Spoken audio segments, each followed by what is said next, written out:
The Late Night Alternative with Iain Lee on Talk Radio. We have ways of making you talk.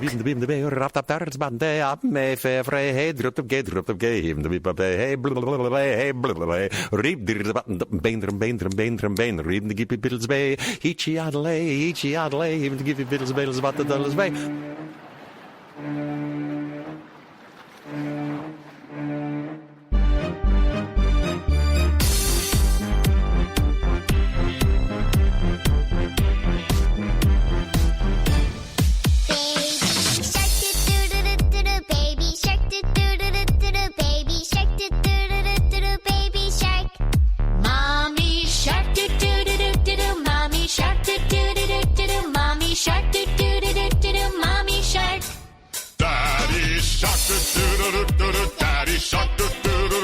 daddy shark, daddy shark. Grandma shark, grandma shark, grandma shark, grandma shark.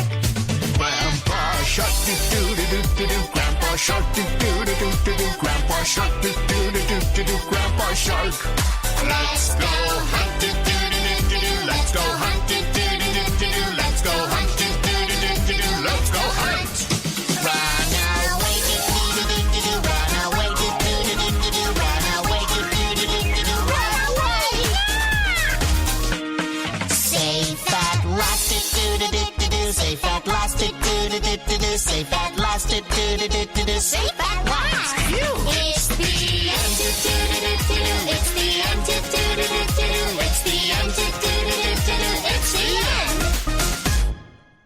There we go. We found that was the song that everybody liked. We found it in the end. 0344 499 1000. It's going to be one of those shows tonight, guys. Fast-paced, action-paced, pacey, spacey. Not Kevin! 0344 499 1000. It's Anal Caddick. Hi, boss. Hello, Anal. I'm looking forward to the weekend. Why? What's happening? The new season of Doctor Who starts Sunday. Hey! Doctor, where's your penis? Doctor, where your penis? She's not got one. She's not got one. Yes! But she has got two hearts. She's got two hearts, living in just one time, Lord. That's quite funny, actually, for me. I'm just wondering what Bradley Walsh going to be like as a companion. I think he's going to be good. Everybody. Do you think maybe they got Bradley Walsh in because they felt they weren't quite bold enough to go for the female lead? They felt it needed an older man to root the series. Or am I reading too much into it, Alan? Being a Whovian... Yes? I'm following the story with interest. Yeah. I think it's a good balance of contrast with the characters. You've got Jodie Whittaker, who's going to be a brilliant female Time Lord. She's going to be great. I can't... Do you know what? Well, here's the thing. Every time there's a new Doctor, I always say, they're going to be great. And then I watch the first one and get bored about 20 minutes into it and go, I'll leave it. I did that with Capaldi. I did that with the other guy. Matt Smith. And with the other guy. David Tennant. Yeah. So I will probably watch a bit of it, or not watch any of it. But I think she's going to be great.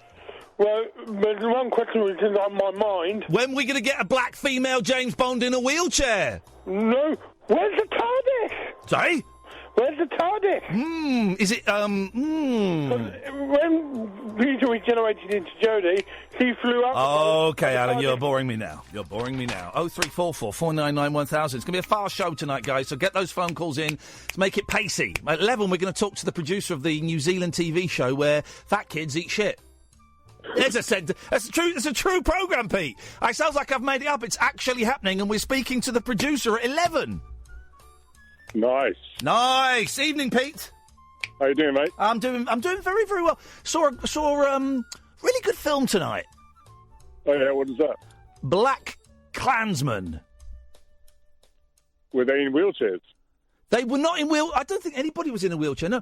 Black Klansman. It was good. I knew it had great reviews. I wasn't sure what to expect. It was funny, it was dark, it was powerful. I'm going to say it. It's the most important movie of 2018. Wow. Because it shows that history repeats itself and that we're all screwed and that we're all massive racists and basically nothing has changed in the last 45 years. That's what it shows.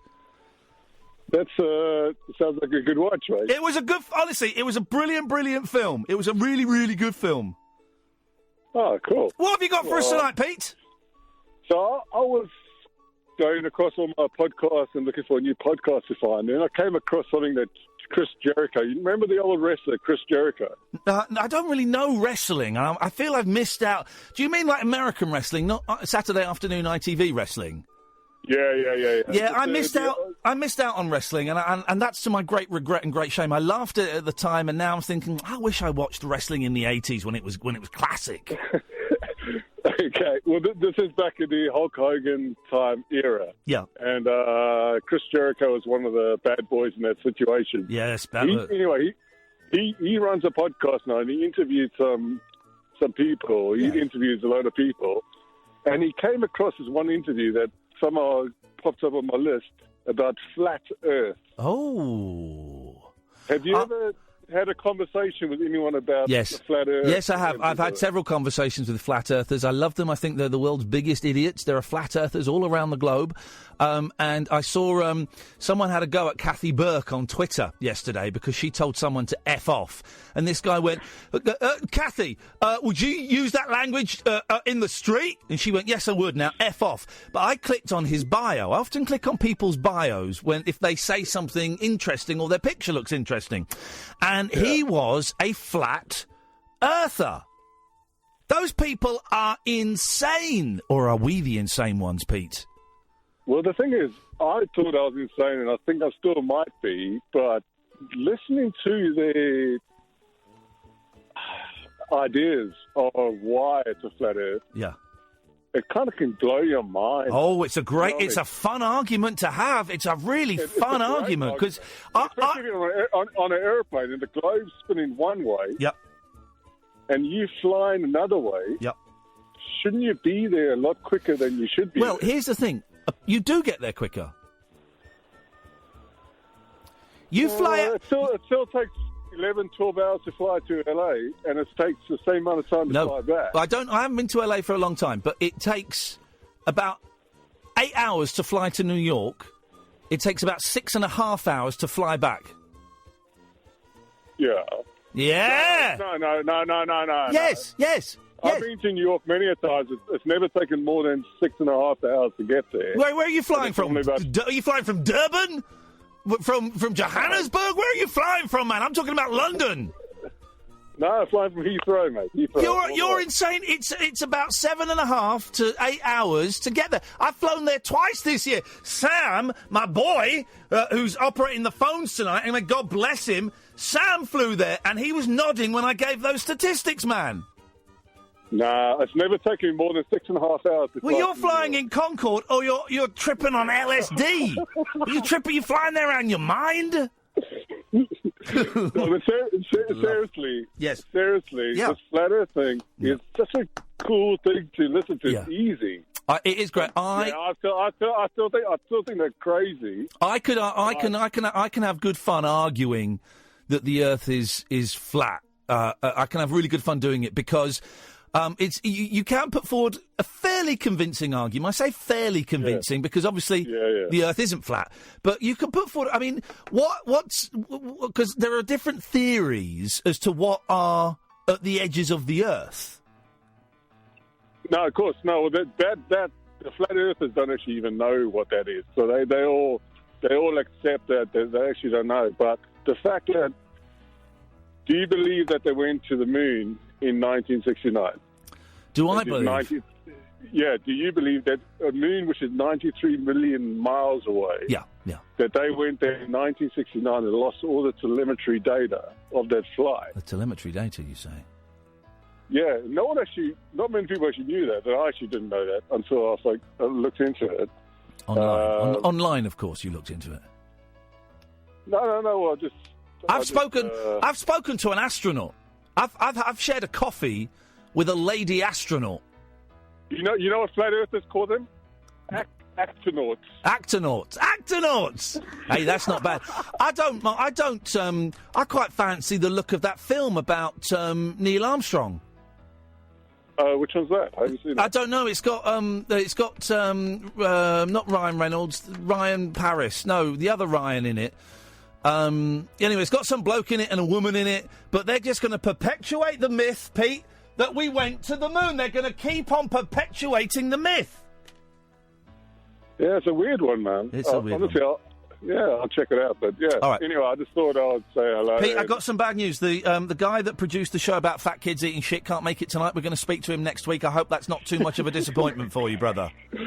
Cheers, bro. Thank you, Pete. You're a good man. 0344 499 1000. I've got no more calls lined up, right? And I'm feeling pumped. I'm pumped. So I need some more calls. I'll tell you what we'll do. Between now and 11, we're just going to take calls straight to air. You relax, Sam. You watch the Niko video. We might play a bit of that. We're going to take calls straight to air because I'm feeling like I need something. I'll slow down about 11. I'll hit a wall. 0344 499 1000. This is the Late Night Alternative on Talk Radio. The Late Night Alternative with Iain Lee on Talk Radio. We'll get you talking.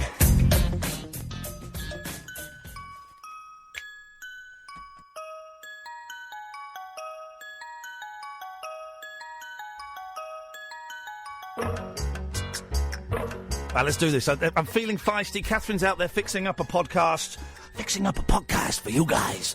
Let's take calls straight to air between now and 11 and see where we get to. Lots to talk about. 0344 499 1000. Is that slow enough for you, scumbags? Is it? It's slow enough. I say the number slow enough. 0344 499 1000. Calls come straight to air. Don't swear, don't be libelous. Let's have a little round of Triple M. Let's go to. Line 1, you're on the wireless. I've got a query on Flat Earth, Pete. Away you go. So, the aeroplane journey that he takes only takes 6.5 hours. Yes?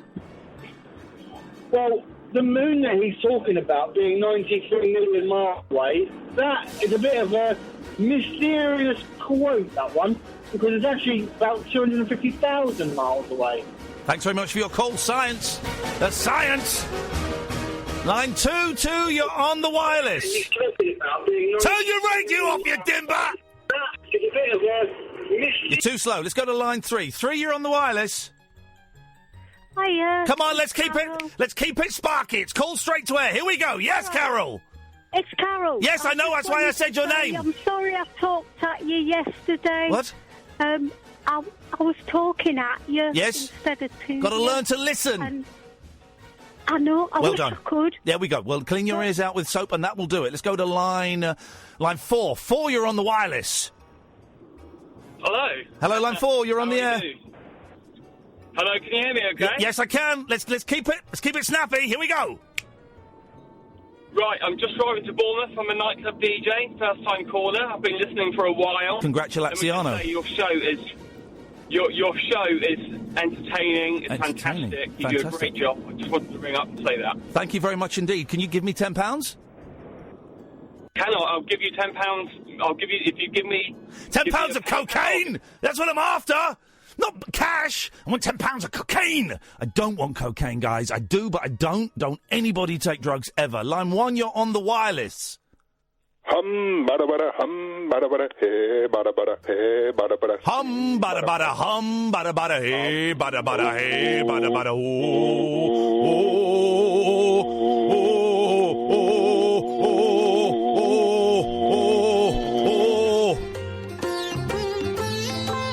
And tonight's the night that Rebecca Brooks chooses to listen for the first time and go, what the hell? I'm going to buy a sitar tonight. I'm going to go on eBay. I'm buying a sitar. I'm bringing it in next week, and I'm playing it. All right? That's what I'm going to do. I'm going to buy and play a sitar. 0344 499 1000. Here's something for the retro heads, guys. We're doing Triple M. Calls straight to air until 11 o'clock. Don't swear, don't be libelous. Apart from that, you can do anything you want. 03 0444 499 1000. Pick up the phone, you lunatics.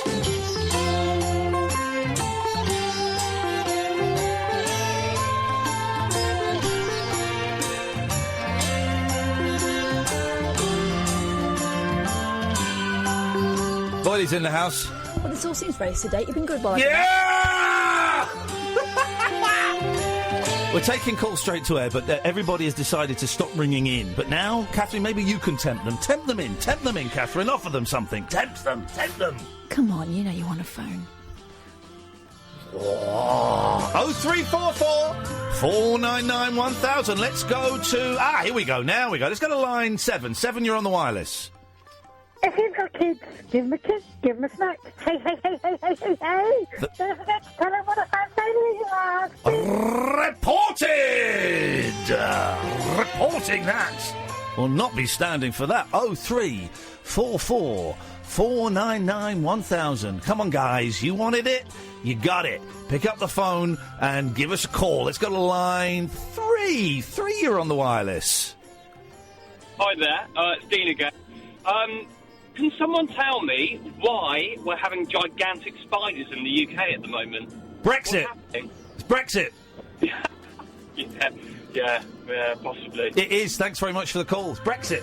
That's the scientific reason, yes. We're not having gigantic spiders. We're having schools shut down for 3 months at a time because of poisonous spiders, but they're actually quite small. Let's go to line 5. 5, you're on the wireless. 2, 3, 4. I don't... Wait. I don't care if it comes round here. I got more beer in my sideboard here. Let mother sort of out if it come round here. I don't care if it come round here. Got more beer in my sideboard here. Come on round in the sideboard here. You finished? Yep. Thanks very much. There we go. Line 6, you're on the wireless.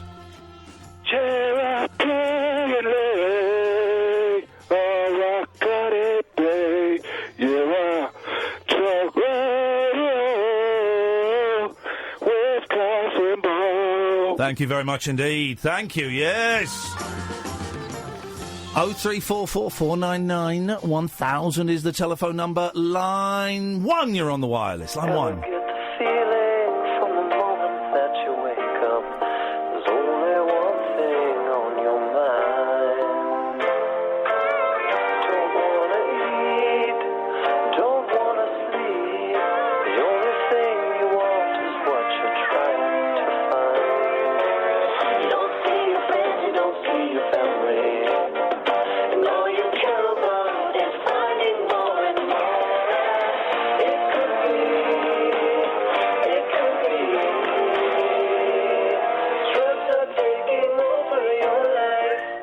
Thank you very much indeed. Couldn't hear a word of it. I was straining because I thought it might be rude. Just don't know. We're doing this until 11 because suddenly I got a burst of energy. Yeah, do you see my email about what? We've announced it. Okay, I told Pete. I told Pete who was on the line. Call back, loser. I told Pete who was on the line at the time. What did you tell him? The guy, the producer of the Fat Kids Eating Shit programme is coming on next week. Yeah. Oh, next week, yeah. Yeah, thank you very much indeed. Let's go to line 3. 3, you're on the wireless. Iain, I've got a confession to make. Yes, sir. I realised this morning. I was really disappointed in myself, and I thought, when Iain Lee hears about this, he's also going to be absolutely devastated. I mean, you're telling me at the best time, because I'm in such a good mood, it's going to take a lot to devastate me. Well, that's good to hear. Well, maybe it's a great time then. I only realised today the Beatles were spelt as in beat, as in B-E-A-T, as it's a play on words, and not the Beatles as in a beetle. What you? Hang on, say that again. What the Beatles is what? What do you mean? The spelling of the Beatles. Yeah. It isn't spelled like the word beetle. Yeah. It's spelled B-E-A-T, as in a beat. As in beat music. Yeah. You're blowing my mind. What the hell? Here's something. Okay. Here's something. Let me. We're gonna just pause this for a second. We're going to pause this. We're going to play something, and you may have seen this tweet. So please don't. If you know it, Catherine, don't say. In fact, don't look at Twitter if you're looking at Twitter, because I want to do something. So bossy. No, because this is going to blow you. This is going to blow everybody's mind. Okay, what I want to know is, and if you saw this tweet, then please don't tell me. Stay there, line 2. We'll come to you in a second. In fact, we'll take line 2 first because we've got to go through the adverts. Hello, line 2. Hi, Mr. Ian Lee. You're lovely, aren't you? Oh, I like you. You're ever so lovely. I am lovely. Let's try this. Here we go. So, hang on. That's a crap version. Let's have this version. Here we go.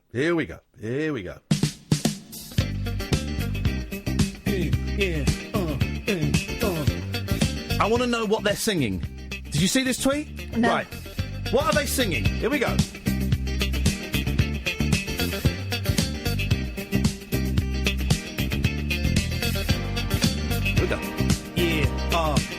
Getting jiggy with it. Hey, well, I really liked your last hit, yeah. Yeah. Touch it. This is the extended remix. We could be here sometime. It's going to blow your mind. This is an excellent tune. That bit, I want to know. I want to know what they're singing, all right? Here we go.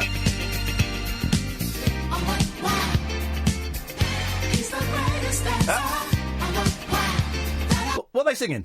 Isn't it something like... something wow? Is that it again?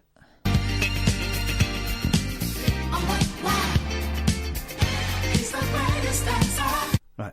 Because everybody thinks, I wonder why. Mm-hmm. He's the greatest dancer. That's what you think, isn't it? No, it's something like, I'm like, wow, he's the best dancer. Yeah, but...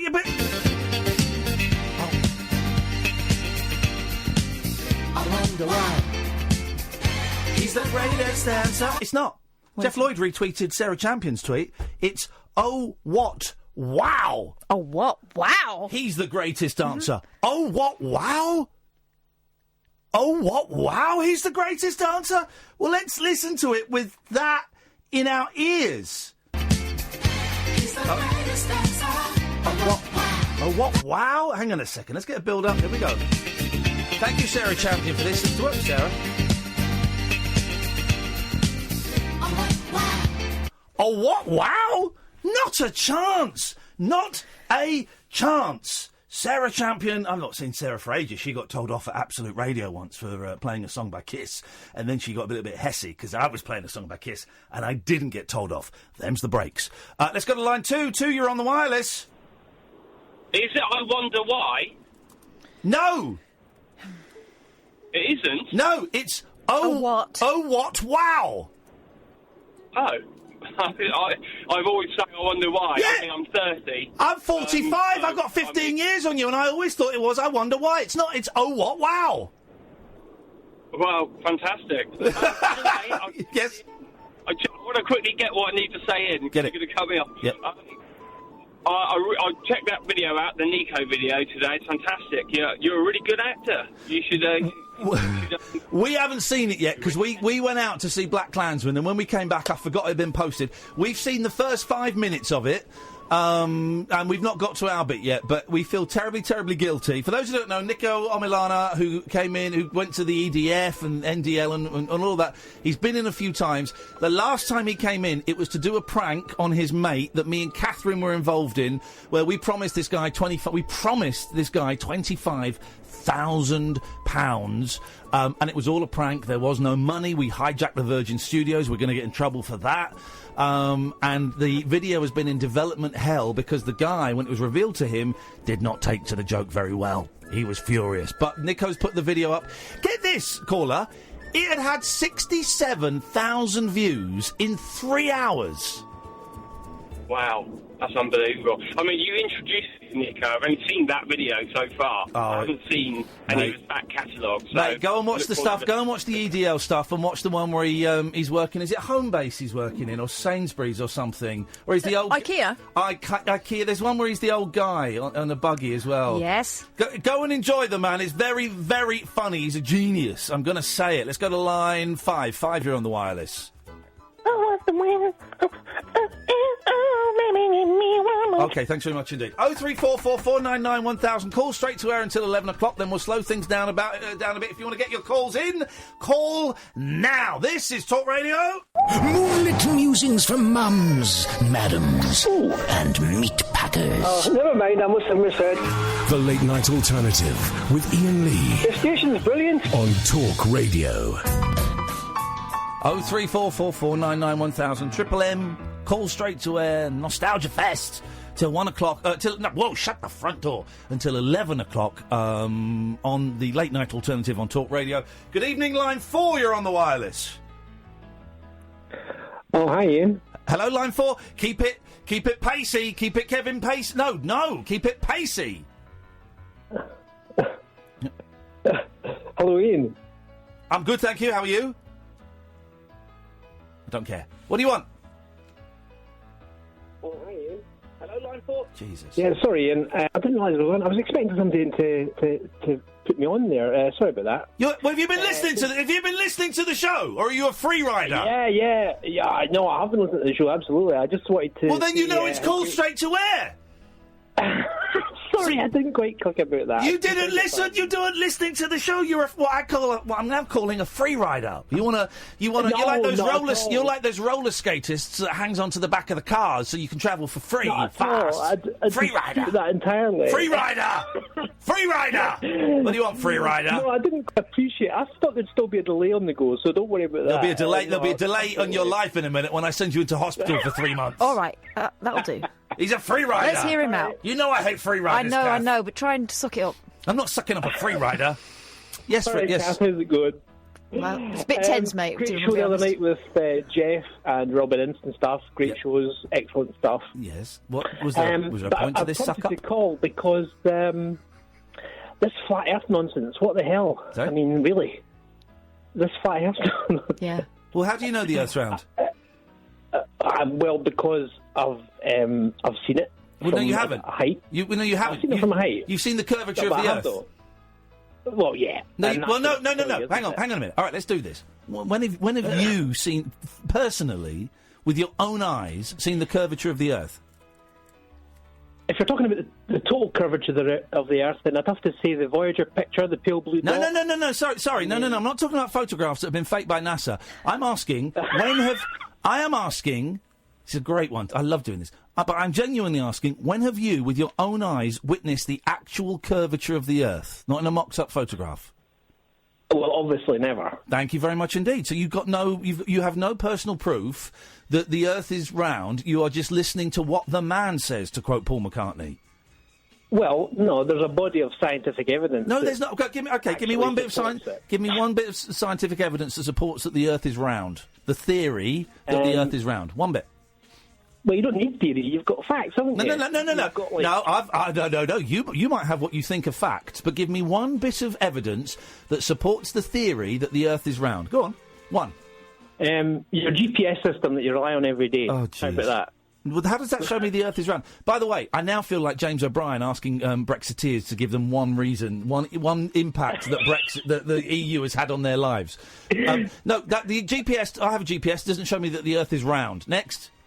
No, but it functions by the virtue of the fact that the Earth is a sphere. No, it doesn't. That's how you're told it functions. Yeah. But if I look on my GPS, I happen to use an app on my phone now because the GPS was too unreliable. I don't want the man to know where I'm going. It doesn't show me. It doesn't show me a round Earth. It shows me a flat horizon. Next. Let's put it this way: do you rely on mathematics to tell you anything in life? Well, no, of course not. What rely on mathematics to tell me anything in life? How does maths prove that the Earth is round? Well, because trigonometry, as Newton looked into and basically formulated that there was a curvature and that there was a distance, and that's how we measure to the sun and everything else. Okay, so give me the evidence using maths that the Earth is round. Don't just say names and trigonometry. Give me You're embarrassing yourself here, caller, you free rider.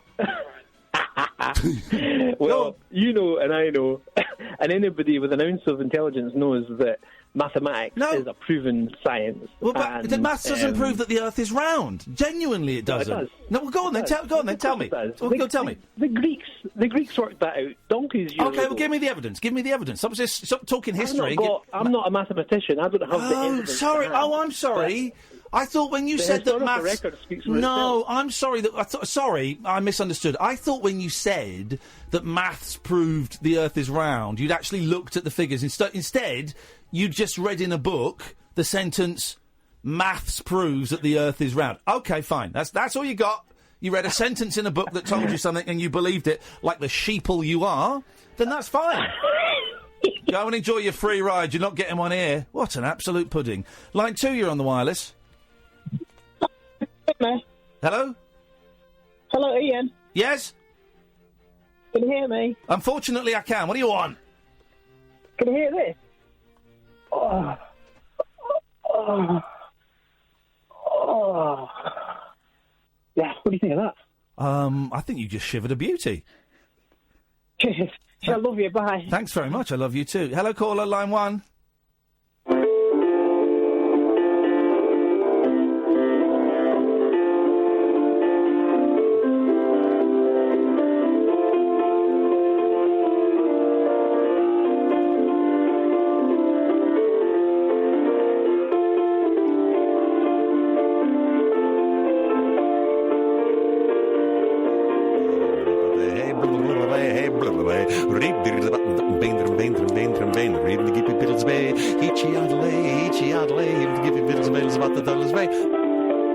Thank you very much indeed. Line 2, you're on the wireless.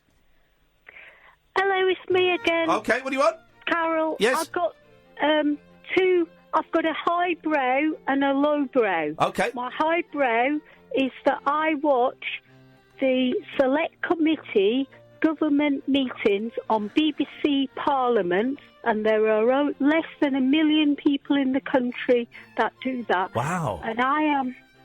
It's on the telly. Wow. That's what... Yeah, OK. Right, and your highbrow one?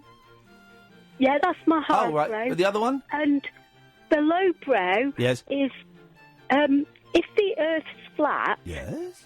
How come nobody's taken a selfie and fell off the end? Because you can't get to the end because it's protected by NASA. Simple, really, when you think about it. Let's go to line 1. Line 1, you're on the wireless. Hello, Ian. Steve from Twickenham here. Hello, Steve. Just want to give you a quick update of what I'll be talking about on Sunday morning. I've got a new gimmick where I just insult anyone who texts in who dares disagrees with me, mostly because my bosses have slapped my wrist and they can't sue me. That's why I've stopped going on celebrities. Kerry Katona, Jordan, Peter Andre, he can't sell out his tour. I'm at the Magic Circle doing a load of tosh. Thank you, Steve. Let's go to line... Yeah. Did you do taxi? No, thank you. What did you hear that I didn't hear? I thought he said F the police, but I think he said taxi, please. Kath hit you the know dump... why? Because we went to see Black Klansman and they said F the police. Kath hit the dump button there, and I'm thinking, I couldn't hear anything. It wasn't a great line. He was saying taxi. If in doubt, cut it out. Taxi, F the police. They do sound very, very Taxi, similar. please. They do sound very similar. Nah. That Black Klansman.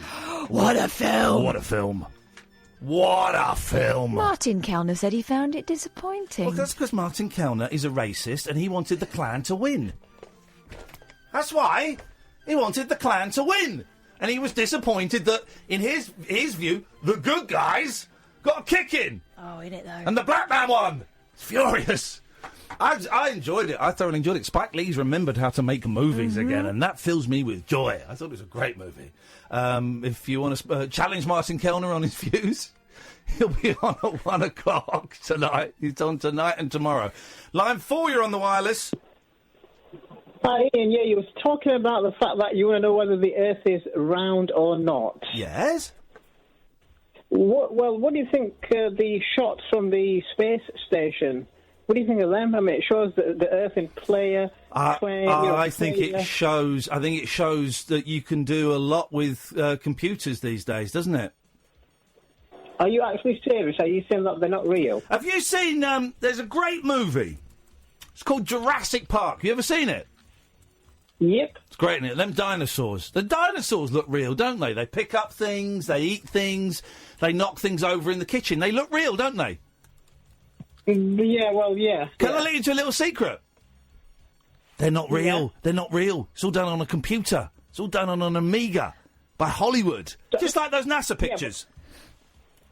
Well, if they're not pictures, these are actually moving images. Yeah, so are the dinosaurs. The dinosaurs move. They run through the kitchen and knock things over with their tails. But they're not even there. They don't even exist. No. They're just numbers. And what does Jeff Goldblum say when he sees them? He says, "Oh, clever girl." Yeah. And he's talking about the woman that did the CGI. Yeah. Well, you can't really compare that with the space station. Yes, you Ian. can. No, that's... Yes, you can. It's the same thing. It's computer graphics. How do you explain the size of the Earth in the background or in the foreground or whatever, and the astronauts, near the... Well, okay. Well, I tell you what, it's easy. I could fake that. I could fake that now. Get me a camera, and I'll print off a picture of the Earth, and I'll stick it... I could do that. It's easy. Give me one bit of evidence that the Earth is round. One. One provable bit of evidence that you've experienced. Okay, hang on a minute, Ian. What about these rockets that go from, obviously, from Earth to just past the atmosphere? Are you saying that's not possible? Which rockets are you referring to, please? Caller? The ones that, take the Challenger, for example. I know it exploded back in '86, but those kind of rockets... that one proves that isn't possible. That was one of the very few real ones they actually sent up, and look what happened to it. So are you saying that no other rocket has actually been, since that time, it's not sort of gone past the atmosphere? Have you ever been at the launch of a rocket? Well, no. I mean, I'm kind of resting my cases in your hallway. I'm staying for the weekend, because this is fun. Nor have I. I've seen it on telly, but then I've seen Jurassic Park. I've seen Star Wars on telly. Next you're going to tell me that the Death Star is real because you saw it get blown up. So hang on a minute. Are you saying that the Earth is flat? I'm saying that we have no conclusive evidence that the Earth is round, so my mind is open and yours is closed, my friend. Okay, hang on a minute. If the Earth is flat, does that mean that if somebody sails past the sea, we're going to drop off? God, you're so old-fashioned. No, of course not. They're a giant that we're surrounded by ice. Right. Mm. Well, hang on a minute. So if you see the sea on the horizon, what happens when you get right to the end of that sea? Who knows? Who knows, apart from NASA and the government? I've never been there. I can't. At the moment, I'm hanging on for about 25 minutes because you keep saying, hang on a minute. Sorry. If you're saying that the Earth is flat, surely that would mean if somebody gets to the edge, they must drop off or fall. Well, hang on a minute. You're being very narrow-minded. How do you know there is an edge? Because it's... If I got you there! No, hang on a minute. If something is flat, there must be an end to it. You must reach the end of it. No. That's a very conventional... God, the man really has done a job on your brain. That's a very conventional way of thinking. So if you travel from one point straight forward to the end of the Earth, on a flat Earth, you're saying that we can go on forever? I'm saying that one of the possibilities... There are two other possibilities that you round Earthers haven't considered. One is that it's a flat disc, all right? So it's a disc. So if we did go into space, it would look round, but it's just a flat disc, okay? And that has got edges. Or there's another alternative. It's infinite.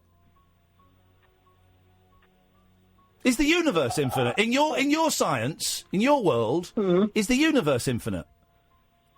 I don't know. I really don't know. Well, exactly. And I don't know if the Earth is infinite. Do you see what I mean? Well, it's got you thinking, hasn't it? Well, you can't compare Earth, a ball, with the mass. With the universe, is it? Yeah, you're going by the, and I'm using inverted commas here, the inverted commas science that NASA wants you to believe. I don't buy any of it. Why would NASA do this? Why would they lie to us? Well, because we don't know what's beyond the edges of the Earth. Maybe it's untold riches. It's also subjugation and control. They want us controlled. They want us confined in this small space so that we do as we are told. Is it just NASA? What about the European Space Agency? Are they into it as well? Now we're getting into some heavy shiz, and I don't know. I don't know if they are. It's certainly possible. I mean, it's certainly possible. Yeah, but it's the most powerful governments. It's China, it's Russia, it's America. They're basically behind all of this. Really? Yep. Even though they come across as enemies to each other. God, you're so naive. You are so naive. Go and watch some documentaries on YouTube. Line 2, you're on the wireless. Yes.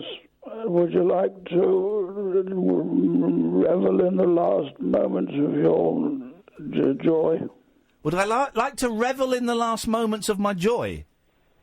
About all this flat Earth nonsense. Okay. Revel in the last moments of my joy. Yes, I'm about to disprove you rather strongly. Okay, go on then. I've been in space. In my head, I'm making a filthy joke about his wife. Be kind to him. Okay. No, of course you have. Of course you have. Of course you have, Grandad. You've heard of the European Space Agency? The ESA? Yes. Yes. Francis Daniels, 1964 alumni. Yes. Is that you? Went up and... Sorry? Is that you? Yes. Is Nurse there? No need for Nursey. Nursey's not... have you had your medicine yet, Francis? You're being very disrespectful. Have you had your space pills and your powdered ice cream, Francis? I went up in Did a you suck rocket off a Dalek, Francis? In 1967. In space? Did you exterminate the Dalek? Is this how you treat Neil Armstrong? I would treat Neil Armstrong with the same scorn and disrespect I'm treating you, sir. Because you sleep with aliens, and robot aliens at that. I flew in low Earth orbit, and I saw the roundness of space. We call it the globe. That's Shakespeare's theatre, isn't it? The globe. No, you silly sod. That's what we call if you're going to be rude, I don't have to listen to rudeness like that. Outrageous behaviour. Last 15 minutes of call straight to air. 0344 499 1000. This is Talk Radio. The radio show that knows truth is always stranger than fiction. Week Monday, I get shoes. The Late Night Alternative with Iain Lee. Because they're too real to be part of my imagination. On Talk Radio. This is exactly what we need on a Friday night. Triple M for another 12 minutes at least. Call straight to air. 0344 499 1000. Between now and 11, phone in, say whatever you want, do whatever you want, play music down the phone, shout at me.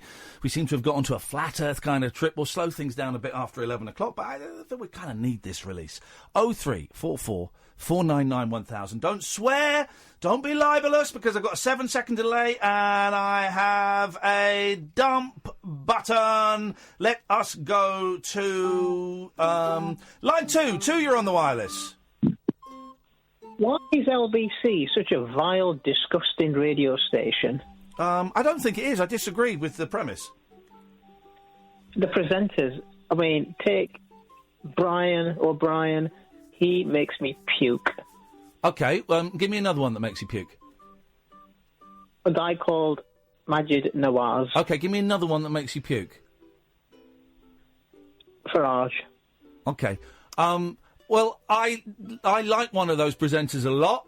The other two, I'm not really... One I think is awful, and one I don't... Not fussed by either way. But I don't think... You're saying that the whole output of the radio station is vile? 90%, 95%, it's right-wing. Well, no, it's not. It's not. It's incorrect. Incorrect data. It's not. James O'Brien is left-wing. Are you serious? Do you actually believe that? Yeah, just because he doesn't like Jeremy Corbyn doesn't make him right-wing. Well, some of the Labour Party people don't like Jeremy Corbyn. What does that make them? Well, don't know. It makes them Labour Party people who don't like their leader. That's okay, isn't it? It's a democracy. Yeah, but they kept sending him out. Okay, well, that's fine. Again, that's a democratic process. What, you're saying that they're right-wing? Do you know, there's not a single presenter on that radio station. No, just focus on that point. Are you saying that the members of the Labour Party that want Jeremy Corbyn out are right-wing? A very small minority with a very loud voice that they've got. A right-wing, just because they want Jeremy Corbyn out? Yeah, do you know Blair? Right. Well, in that case, you're an idiot. You're an idiot. You don't know what left or right wing means. You've got no idea what left or right wing means. Right wing it doesn't mean you can. Listen, I'm traditionally a Labour voter. Sometimes I'm a Lib Dem. I don't have a party to vote for anymore. I would quite like Jeremy Corbyn out. What does that make me, in your opinion? A right wing? What does that make me right wing in your opinion? It depends who you want to replace. No. That's not what you said earlier. I want Jeremy Corbyn out. I can't vote for the Labour Party while Jeremy Corbyn's in. Does that make me right wing? I think it does. Okay, man. Well, you're an idiot, and I mean, you're an absolute one of the thickest people I've ever spoken to in my life. But I hope things work out for you. Thanks for your call. Cheers, love you. Bye bye. I mean, what an idiot! What an idiot. Line 2, you're on the wireless.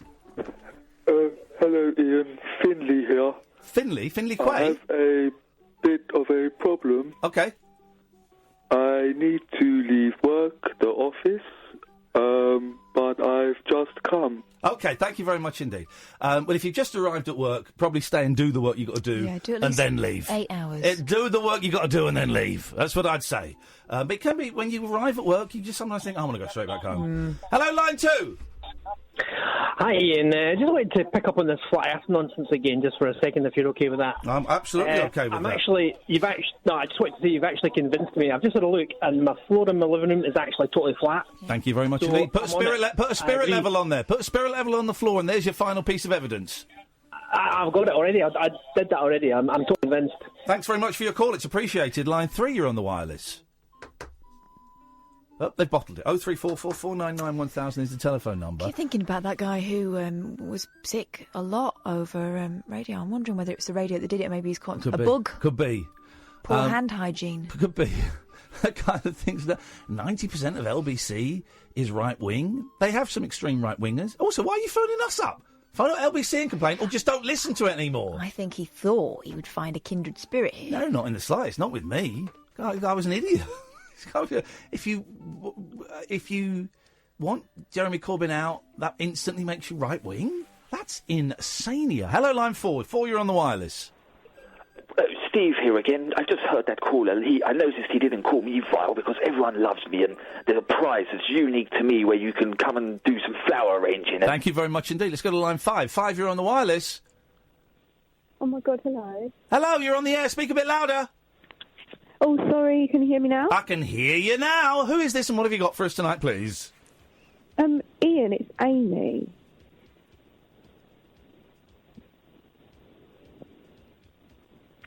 Narrow it down. Amy that tweets us. I've emailed you. Oh, now, are you the Amy that's going to come to the film club when you get paid?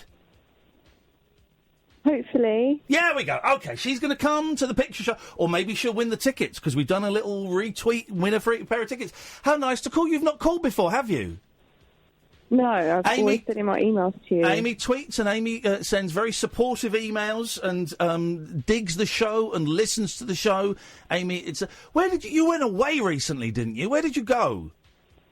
I went to Disneyland. There we go. Living La Vida Loca. Which Disneyland was it? Paris or one of the Americans? Paris. Yeah, aren't the staff there rude? They're so rude.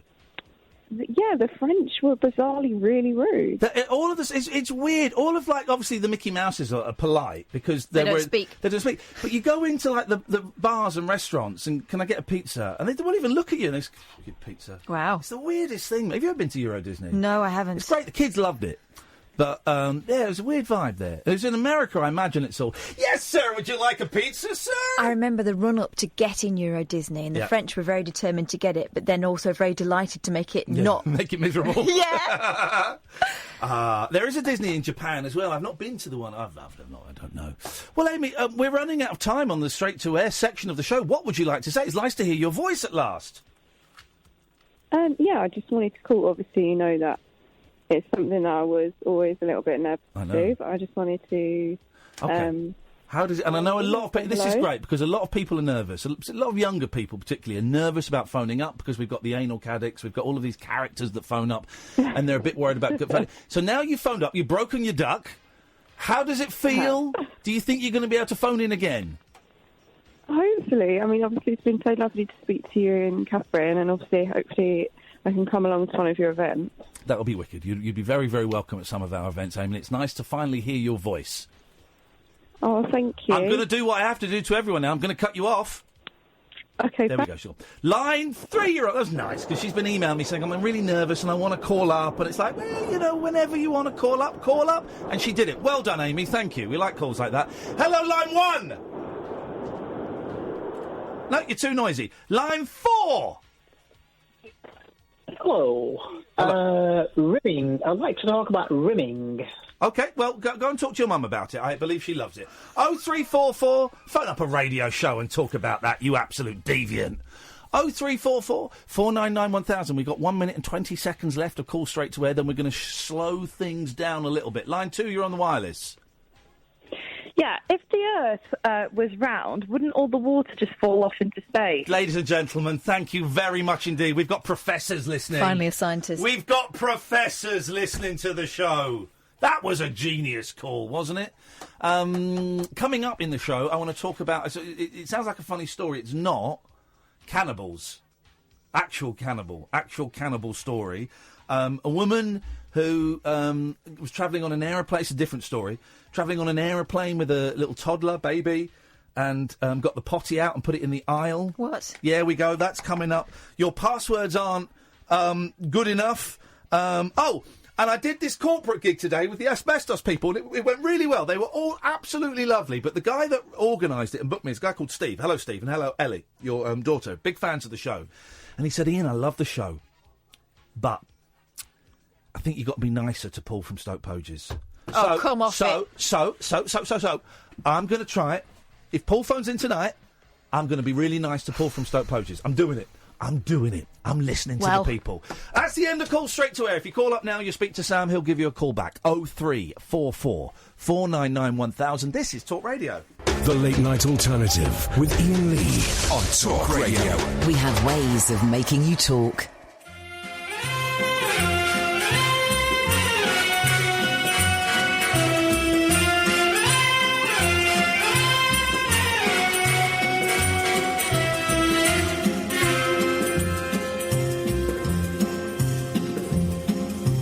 Istanbul was Constantinople, now it's Istanbul, not Constantinople. Been a long time gone, old Constantinople, still it's Turkish delight on a moonlit night.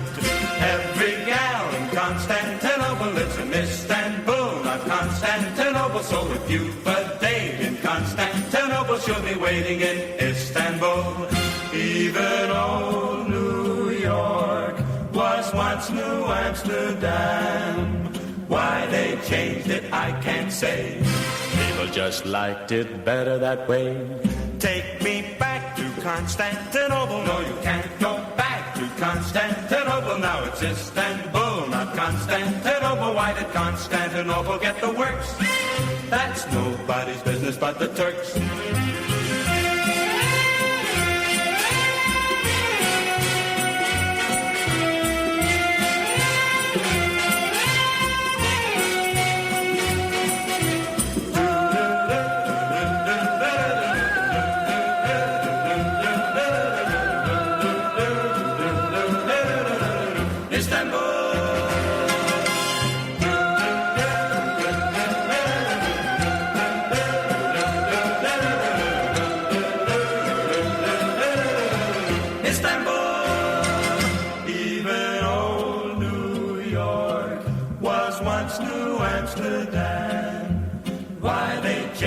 I can't say. People just liked it better that way. Take me back to Constantinople. No, you can't go back to Constantinople. Now it's Istanbul, not Constantinople. Why did Constantinople get the works? Oh, that's nobody's business but the Turks. Istanbul. 0344.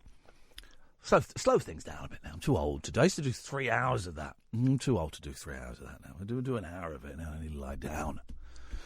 0344 499 1000 is the telephone number. The Late Night Alternative. Weeknights from 10 on Talk Radio. Myself, Iain Lee and Catherine Boyle. You can listen on... So I just had a sweet in it. It's made my mouth water, and not in a nice way. You can listen on DAB. You can download the Talk Radio app or any radio app. Or you can go to talkradio.co.uk. And I had this really nice afternoon at this corporate event. It was an asbestos it was an asbestos organisation. It was about 180 people there, and I sat and had lunch with Steve and some other people. Steve would book me.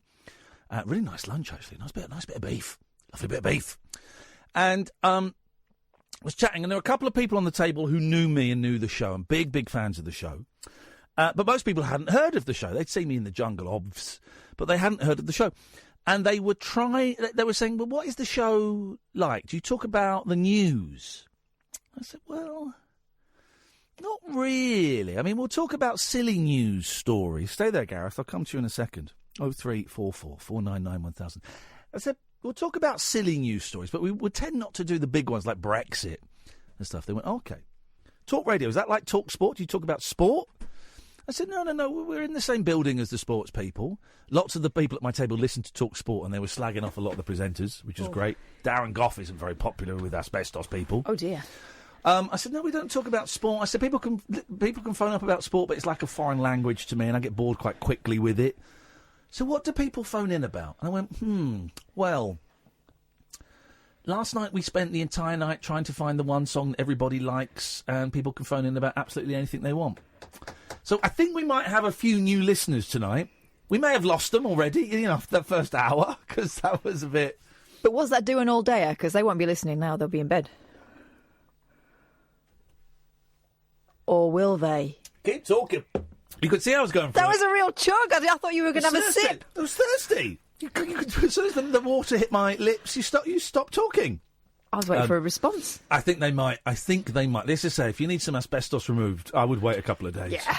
Because those guys... But it was lovely. It was a corporate gig. And I haven't done a corporate gig for a while. I always worry about them. But normally, I do corporate gigs in the evening, and it's hosting an awards thing. And hosting an awards thing is fine, because you go out for 10 minutes and you chat to the audience.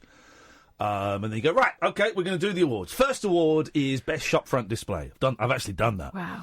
And it's fine, and they're all there for a nice evening. And you get heckled a bit, and you get people are drunk. And I remember I had an argument with the guy from HMV 2 years running. 2 years running. I said something, and he won an award, and he came up, and he made his little speech, and then he had a dig at me. Why? I think I may have been rude. I don't remember. I think I may have been rude. I don't know. But I think he took a joke in the wrong way. So he said something rude about me, and I said something back, and he said something back, and then he walked off stage. I let him get back to his show, and I went, yeah, one thing you got to remember, I've still got a microphone, and you're a dick. Oy. Big round of applause, big cheer. The next year, he wins an award again, and he picks up where we left off. Well, I may be a dick, but you're in... Is that... anyway, that was a while ago. So in corporate events, they pay. I mean, you wouldn't believe, but they pay. But today was different. Today was... After dinner, after lunch, speaking for 40 minutes. I had to give a talk for 40 minutes. And I thought, well, I'll Google some asbestos jokes. There's nothing. It's the only thing I've Googled, and nothing has come back. But they were lovely. They were really lovely. And I just did, if you saw the Iain Lee versus Radio live show I kind of condensed that down to 40 minutes and just put the greatest hits in. And it started off kind of slowly, but by the end there was a lot of laugh. Ended with the what do you think of Boris? I think he's a C. Ended up with that, and it got big laughs. It got a round of applause. People came up to me afterwards. Some people came up and talked about Barry from Watford, so there were listeners. Gosh, there. Were they sad when you told them what happened? Yeah, they were sad. And it was fun. It was fun. I enjoyed it. I was made to feel very welcome. But this has been on my mind for the last 3 weeks. This has been booked for like 8, 9, 10 months. And I was like, yeah, I'll do it. And then you forget about it. And then suddenly it's like mid-September and you go, oh, God, there's that thing in October that seemed a lifetime away. And the last 3 weeks I've been fretting about it. And now it's done. And that's kind of the only thing in my diary that I've sort of been worried about. Now it's good things. Next week, next Tuesday, I'm going to go and meet up with... I am going to go and meet up with a young woman called Nettie Baker. Who the hell is Ginger Baker? It's his daughter. I'm going to go and meet up with Nettie Baker. She's written a book about Ginger. She's written a book about being a rock star's daughter, and I'm going to go and meet her in sort of Sidcup, and I think we're going to go for a little wander around where Ginger Baker... Is that Sam territory? He's Sam territory. Is that your territory, Sam? Oh, I might see you there then. So I'm going to have a little wander around where Ginger Baker used to live with his daughter. Gosh. What a thrill! What a thrill! Who else have we got? We've got the producer of the Fat Kids Eat Shit show, which is a real programme. It's not called that, though. We've not got Eric Idle on the show. They passed on that, but they're sending his book. You and I are hopefully going to go to we're not interviewing him, but we're going to go to a Q&A with Roger Daltrey in a couple of weeks. Oh, are we? Apparently so, yeah. I'm working on that. So we can go and watch Roger. I liked him in The Who. Yeah, I famously said that to him backstage at an awards. Have we got anybody else that's booked in? I hate it when I book the guests, because I always forget to write it down or tell you. Yeah. And then there's mass panic. Yeah, and then I get blamed for it anyway. Anyway, so to the people who were there today, the basic answer is, to the question, what is the show about? It's about anything you want. You kind of decide. I got a list of stories that I pulled out of the paper and I've got online. Some funny, some not so funny. And I've got the sniffles still. But you can call in about anything. You can talk about Flat Earth. You can pick up that if you want. You can talk about absolutely anything. 0344 499 1000. You call up, you'll speak to Sam, he'll take your name and number, and he will give you a call back. Let's go to Gareth. Good evening, Gareth. Evening. Evening, Gareth. What have you got for us, please?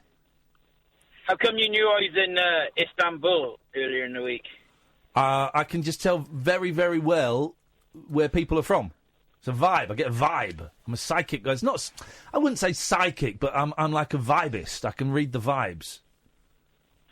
Very good. Yeah. So, with my pancakes tomorrow morning, should I have bacon or butter?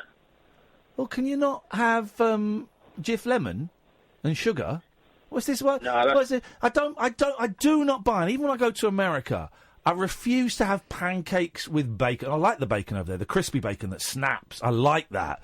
But I'm not having pancakes with bacon and maple syrup. Oh, yeah, I've had it. I'll have maple syrup on pancakes, but not with bacon. There's a reason they do it, man. It's because they're filthy dogs. Oy. So, butter. I can tell you now, pancakes with butter and maple syrup is heavenly. It's heavenly until it's deadly and it's heart attackly. But yeah, do that instead of bacon. Bacon is not proper. No.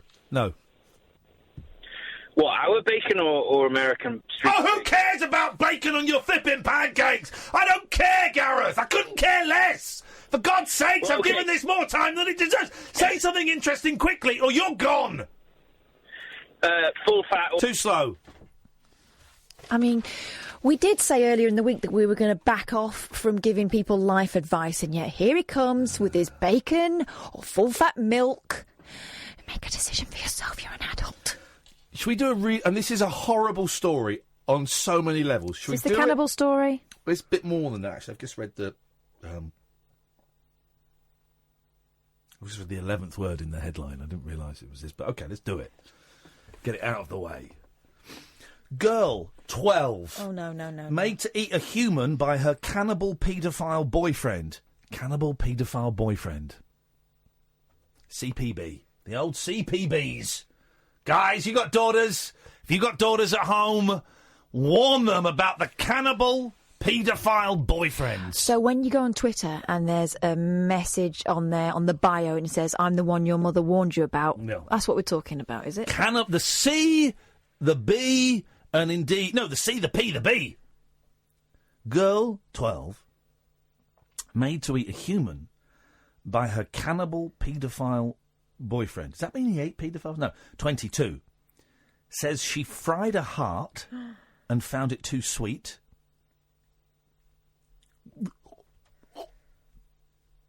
But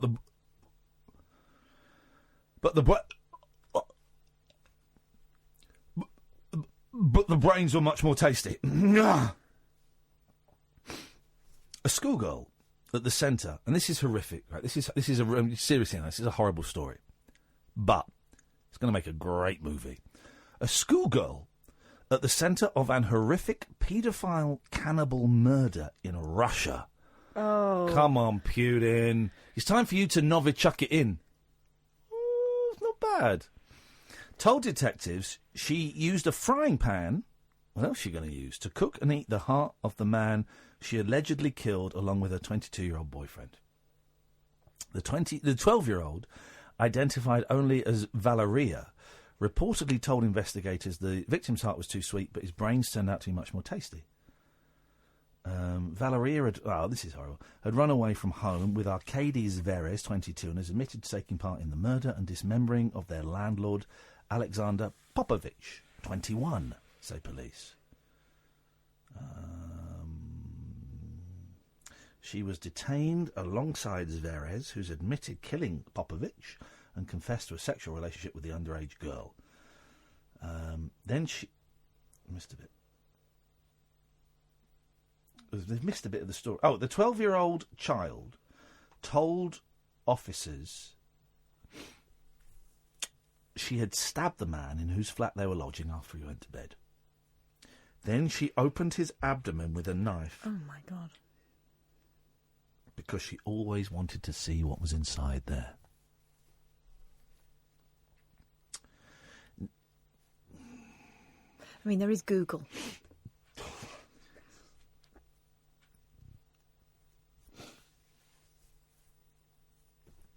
Silently.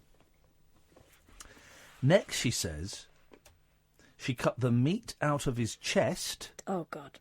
Which she fried, and Zverev used an axe to behead the victim and chop off his arms.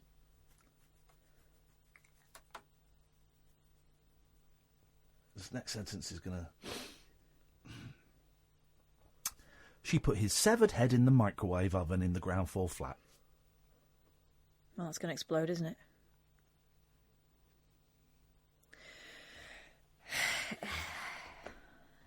What the hell is going on over there? In the morning, they reportedly turned on the oven, but this started a fire. They tried to escape from the windows. Neighbours called the police, leading to their arrest. The girl is below the age of criminal responsibility in Russia and will not face charges. I would suggest they make an exception. She will not face charges.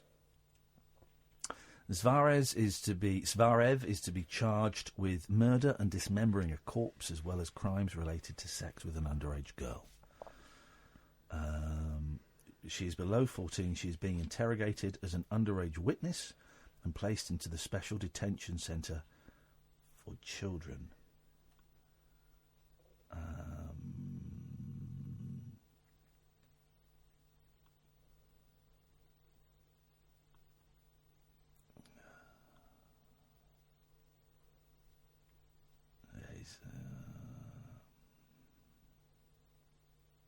A shocking video released by the Russian Investigative Committee, the RIC, in charge of probing serious crime, showed the messy, blood-stained ground floor flat and the victim's body parts covered in a white quilt. It is unknown how and where she met the Axeman, but she posted a message on her social media saying, "I love one stalker. I won't give him away to anyone. He is only mine. I do not need anyone." One officer said the contents of the frying pan did not look like the fresh meat found at a supermarket. Flippin' heck. Isn't it? Isn't it? Did we do the quarter past break? Probably a good time to do it now, I think so. No rules nocturnal nattering for night birds, nurses and Nosferatu. All right, cool. The Late Night Alternative with Iain Lee on Talk Radio. I'll tell you what we'll do after midnight. Again, it was mentioned to me today, we hadn't done one for a while. We'll do Periscope Love Bomb, shall we? Should we go on Periscope and do a love bomb? Yeah, why the heck not? And so we can find anybody out there. Are we allowed to do that under the new regime? I don't know if we are we? Yeah, we... no, we're not, actually, No, we're not. No, we're not. We can't do it. OK. Because it would involve us streaming live from the studio. Not us, though. Let's not. OK, we won't. Ignore that! There was a brain fart, I think they call in some places. A brain fart. It's fine. Let's not bother. No, we don't know. Actually, we could probably. But let's not bother. Screw those guys. Screw those losers. Screw those guys. Idiots, all of them. Everybody. No, we won't. We'll just do a phone-in show. I'm fine with that. 0344 499 1000. Pictured The moment a plane passenger lets her toddler use a potty in the middle of the aisle. The photograph was posted to the... See if you can find this Facebook group. The passenger... Oh, I need you to unlock my phone because I want to download a geocaching app. Let me remember. Right. Geocaching. I'm going to go geocaching. Is that still a thing? Is geocaching still a thing? 0344 499 1000. I'm going to take the boys geocaching. The passenger shaming Facebook group. Passenger shaming. So here we go. A passenger on a busy flight has been photographed letting her toddler use a potty in the aisle, and it's revolted the internet. But the mother does have her supporters. The photograph was posted to the passenger shaming Facebook and Instagram pages, with hundreds of users passing judgment. I don't like these things where pictures of people are taken without their knowing and then put on Facebook. And this one's got a baby in it as well. This one's got a baby in it. Yeah, got it. I mean, she's... Okay, read... Okay, well, we'll come to the story in a second then. Read what the caption says and some of the comments. Okay, so it says, pro-travel parenting tip. Use a lavatory for your child. Backstory. Parent brings own potty seat on board, sets it in the aisle, mid-flight to have child use in front of everyone. When discovered by crew, was advised she couldn't do this and would need to utilise the open lavatory. Is this written by a robot? And her reply, I don't give an SH1T. Note, obviously not shaming or identifying the child. The baby did. Excuse me, hang on. The baby did. Obviously not shaming or identifying the child, but this literal SH1T is happening out there, folks. What are the comments? So it's a picture, basically it's a picture, the faces are blurred out, but it's a picture of an airplane, an aisle, there's a baby on a potty in the aisle doing a whoopsie, and the mum is kind of holding him.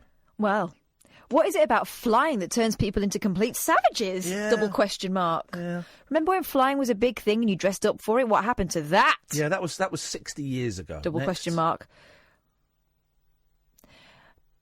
Oh. Well, Frank Crisp says, must be Chinese. No nationality discrimination intended. Those damn Chinese Except he did always specify. pulling in the... I'd get sick and tired of flying on planes and you see a Chinese person on there, you think, man, that aisle's going to be ruined by those guys. Wow. Rachel says, what concerns me is what some parents are teaching their little darlings. By the way, your mum should have taught you how to spell there. Oh. This sense of entitlement and disrespect towards the crew. I was on a flight last week where a woman and her 4 children were creating merry hell on a 9-hour flight, and when a member of the cabin crew told them to control the kids, she told the member of crew to F off! Oh. Change the nappy on the floor, let the kids drop SH1T everywhere, they ran around, etc. I felt so bad for fellow passengers, but more so the crew, because they're there for our safety, not to serve us. Here's the thing. And two, she spoke with double O. To serve us only. Here's the thing, right? Why would you not go into the bathroom and do that? I know. With the I mean, listen, we all know there's not very much space. There's not much space, but you could put the potty on the toilet. Or you hold the child on the toilet. You could do that. There's lots of different options. There's lots of different options. What she's done is clearly wrong. Yeah. They should have chucked her off the plane. Left the kid on there. I'm not an animal. They should have opened the door and chucked her off the plane. I don't want that kind of sick behaviour. I remember that moment, though, when, you're travelling with a kid and maybe potty training is just about kicking in, or maybe not. You're not quite secure about it, and you take him to the loo loads. That's what you do. Yeah, of course you do. Of course you do. Packing a potty is one problem you don't want, surely. Why would you take a potty on an airplane? You might put it in the suitcase. I put a potty in the suitcase if you're going somewhere. Buy one out there and chuck it. Yeah, probably. But I don't got a problem with putting one in a suitcase. I'd give it a good sluice first. I'm not an animal, as I've said before. Although I do have some animalistic tendencies. But no, you don't let a kid. That first post was right. People become savages. They just kind of revert to a feral state on aeroplanes, don't they? A lot of these sites are passenger shaming sites. The classic photo is the barefoot on the back of someone else's chair or hanging over your space, isn't it? Someone else's bare feet.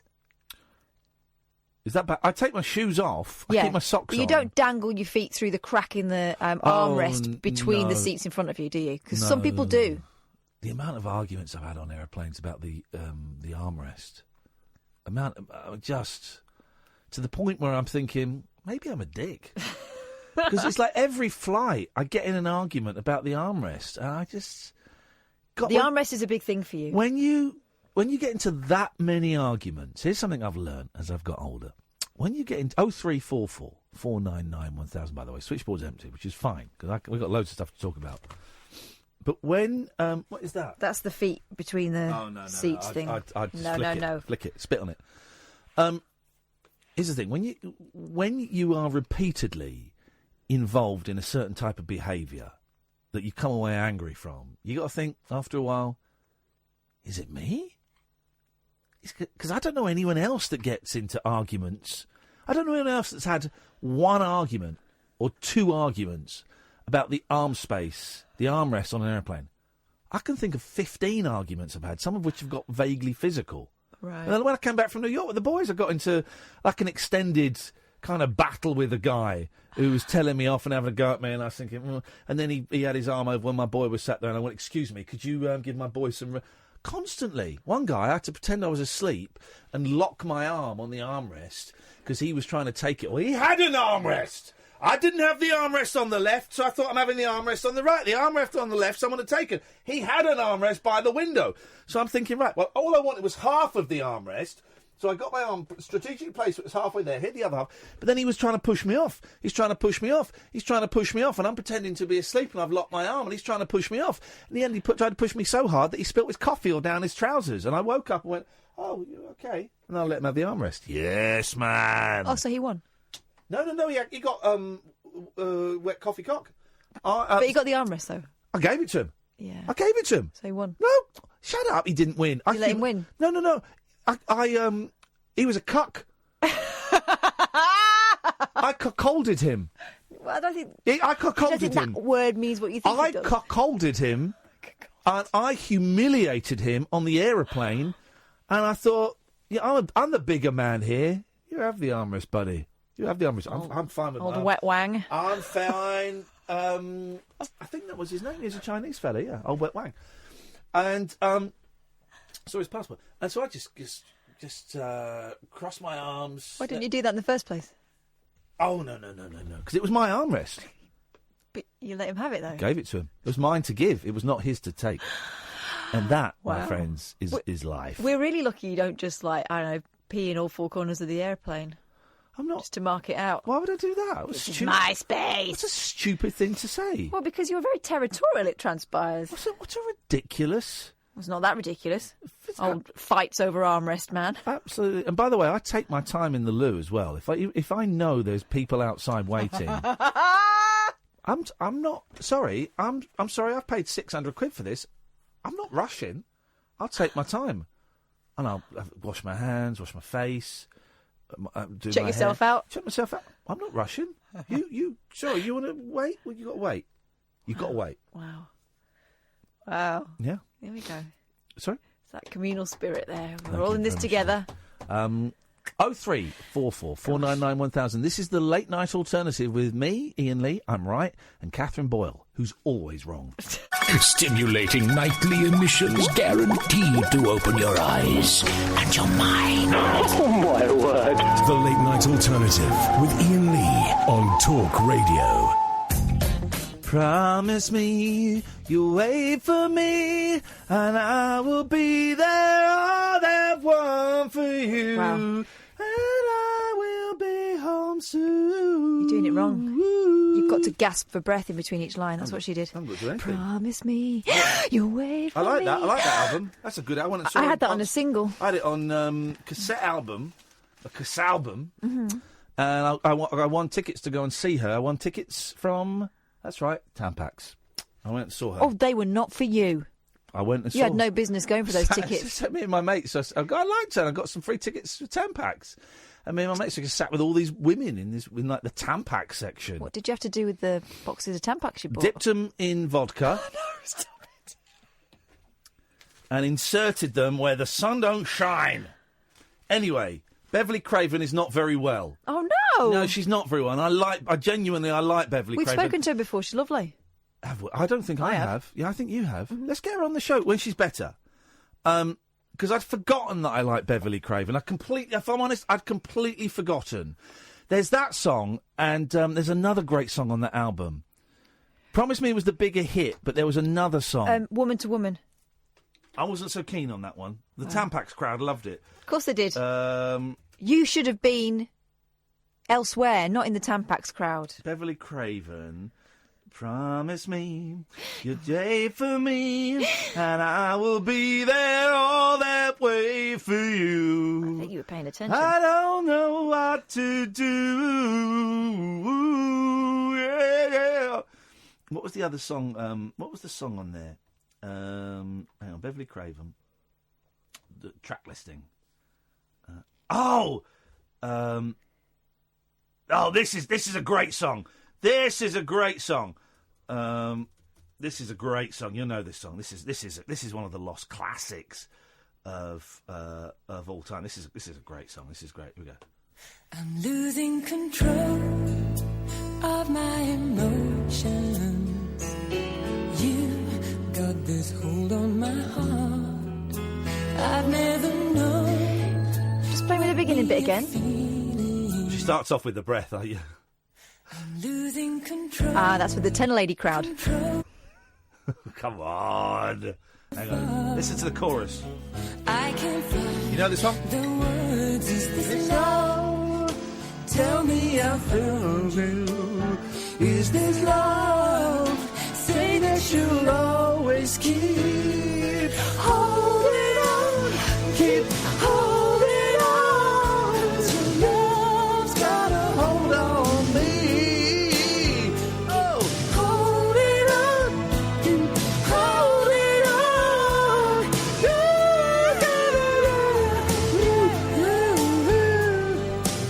That wasn't the song. Holding on, told you, 10 ladies. That was, what was the other song? Promise me. Maybe it was Promise Me. It was Woman to Woman. No, maybe it was Promise Me. I'm trying to think. There was. Here we go. Let's try this. Yeah, this is it. This is great. No, this is. I do know this one. This is great. This is a great song. It's Promise Me. Yeah, it's like I said. Yeah. Huh? Sorry. Huh? You're not going to sing, are you? Oh God. You light up another cigarette and I pour the wine. It's 4 o'clock in the morning and it's starting to get light. Now I'm right where I wanna be, losing track of time. And I wish that it was still. Gets mysterious now. I've done this for years. What a song. Hey, Kath. You look like you're in another world, but I can read your mind. You can't, or you'd stop singing.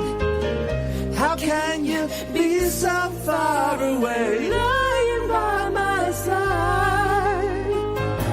When I go away, I'll miss you, and I will be thinking of you. Here we go. Every night and day, just promise me you'll wait for me, 'cause I'll be saving all my love for you, and I will be home soon. Oh my. Promise me you wait for me. I need to know you feel the same way too. I really need a boo. Anyway, she's poorly. I love that song. I've forgotten that I like Beverley Craven, because it's not a name you hear that often. I've forgotten that I really did like her. Singer Beverley Craven has been diagnosed with cancer for a second time. Best known for 1991 hit Promise Me, as performed by me just then. She first fought breast cancer in 2005, but learned last month it has returned.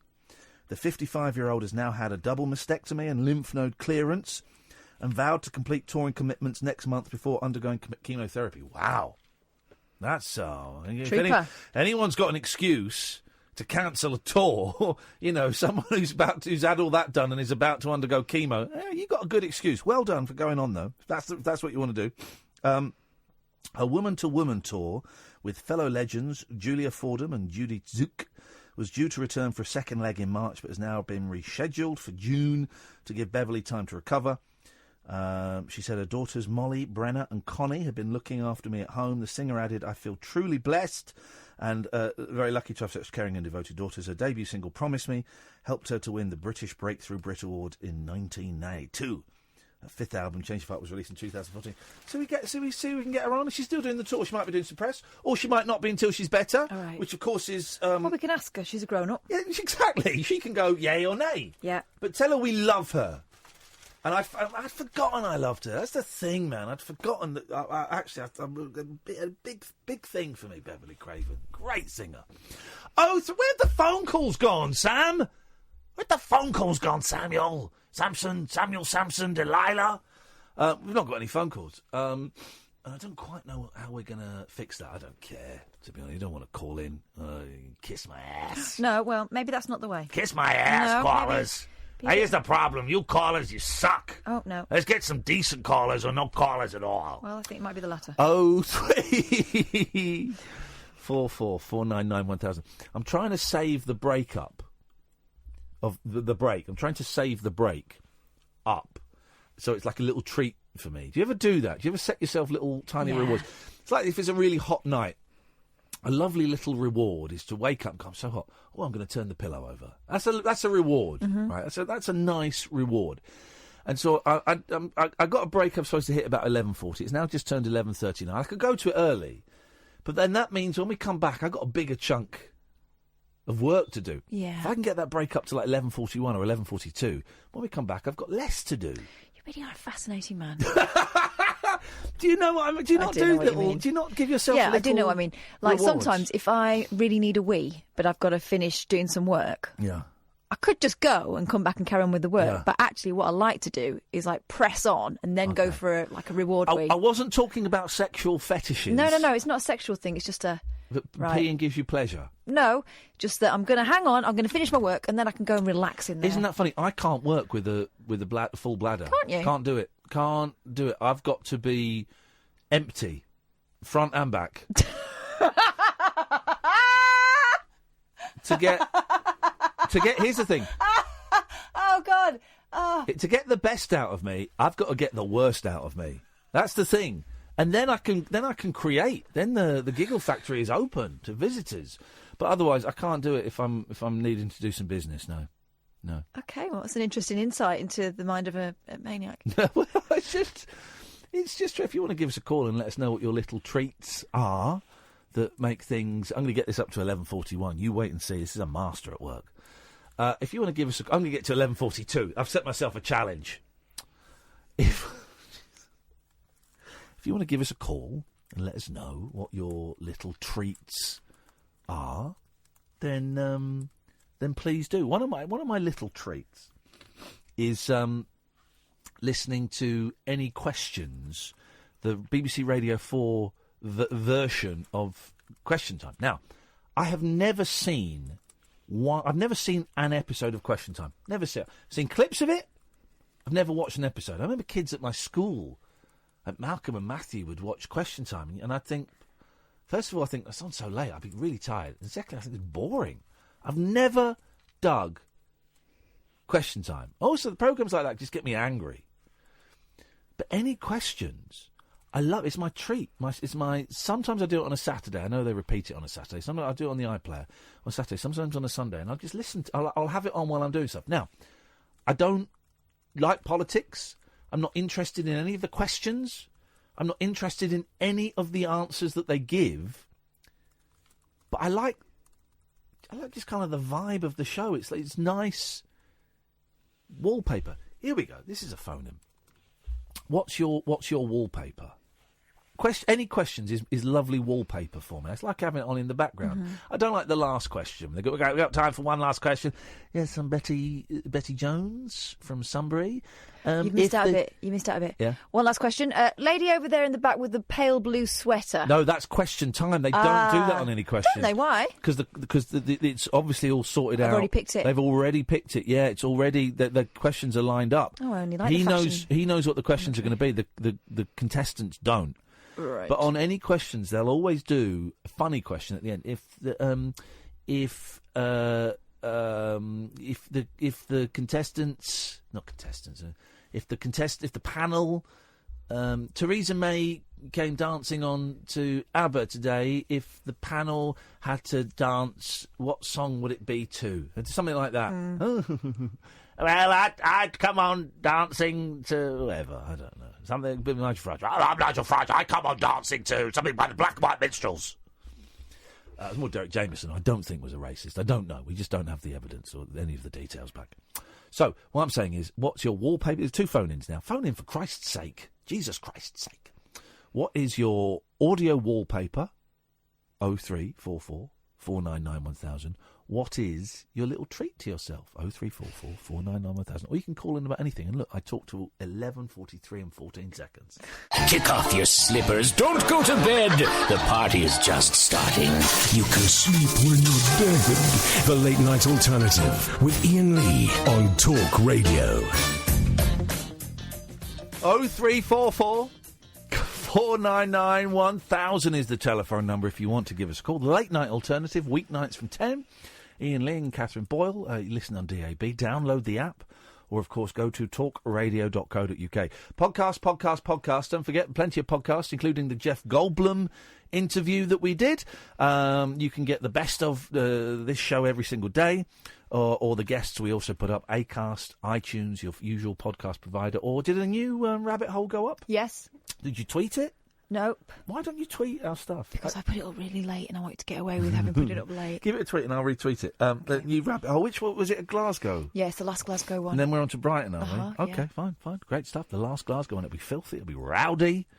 But rabbit hole is a silly little show that we do. And I also do another silly little show now with a guy called Elton McManus who got in touch with me and said, do you fancy doing a podcast about time travel movies? And I went, yeah, sure, fine, why not? So we do a podcast about time travel movies called The Flicks Capacitor. Now, this is niche. This is niche stuff, man. This is not going to get any podcast awards or thousands of listeners, but I enjoyed doing it. And we've done 2 so far. One about the movie Triangle, one about the movie Arc. What are you nodding for? I like Triangle. Did you listen to the podcast? No. I can't listen to you talking to somebody else. Okay. I talk to loads of other people. Yeah, don't listen.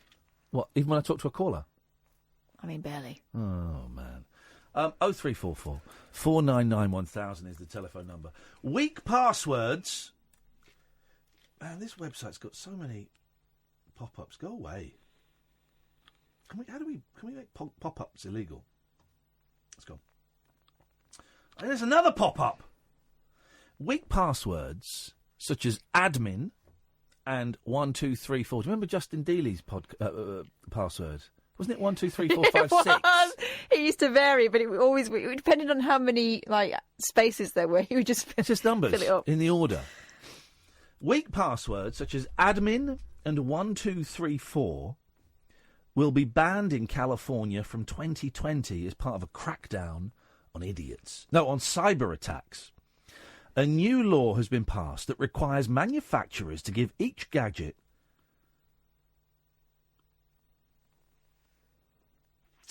Okay, this doesn't... Okay, the first 2 sentences kind of contradict each other. Weak passwords, such as admin and 1234, will be banned in California from 2020 as part of a crackdown on cyber attacks. A new law has been passed that requires manufacturers to give each gadget a unique, complex password and reasonable security features. So when it comes, it has a complex password. Mm-hmm. This also means making sure that the users have to generate their own password when they use the gadget for the first time. The bill means, here we go, that customers who have their gadgets hacked could sue a company if it did not abide by these new changes. But that doesn't mean that you can't, when you get the you get the phone, and the password is like, lowercase d, uppercase a, hash, like things you're never going to remember. Yeah. And you change it to password 1234. Mm-hmm. It doesn't mean it's illegal then to change it to password 1234. It means you've changed it, and that's the password. I'll tell you what I don't use. And I used it for like 3 days when it first came out. And I went, this is rubbish. The fingerprint recognition. Who uses that? I do. Do you? Mm-hmm. What for? What, to get in and out of my phone. Okay, well, why? Because I can. Why wouldn't you?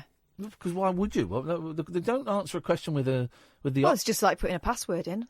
Well, it's not, though. It's not. It's completely different, and it's a lot less safer. Oh, really? Yeah, of course it is. Why is it a lot less safer? Well, there are so many instances, and maybe some of the dear listeners have done this, of partners suspecting that their partners are cheating. So when they're asleep...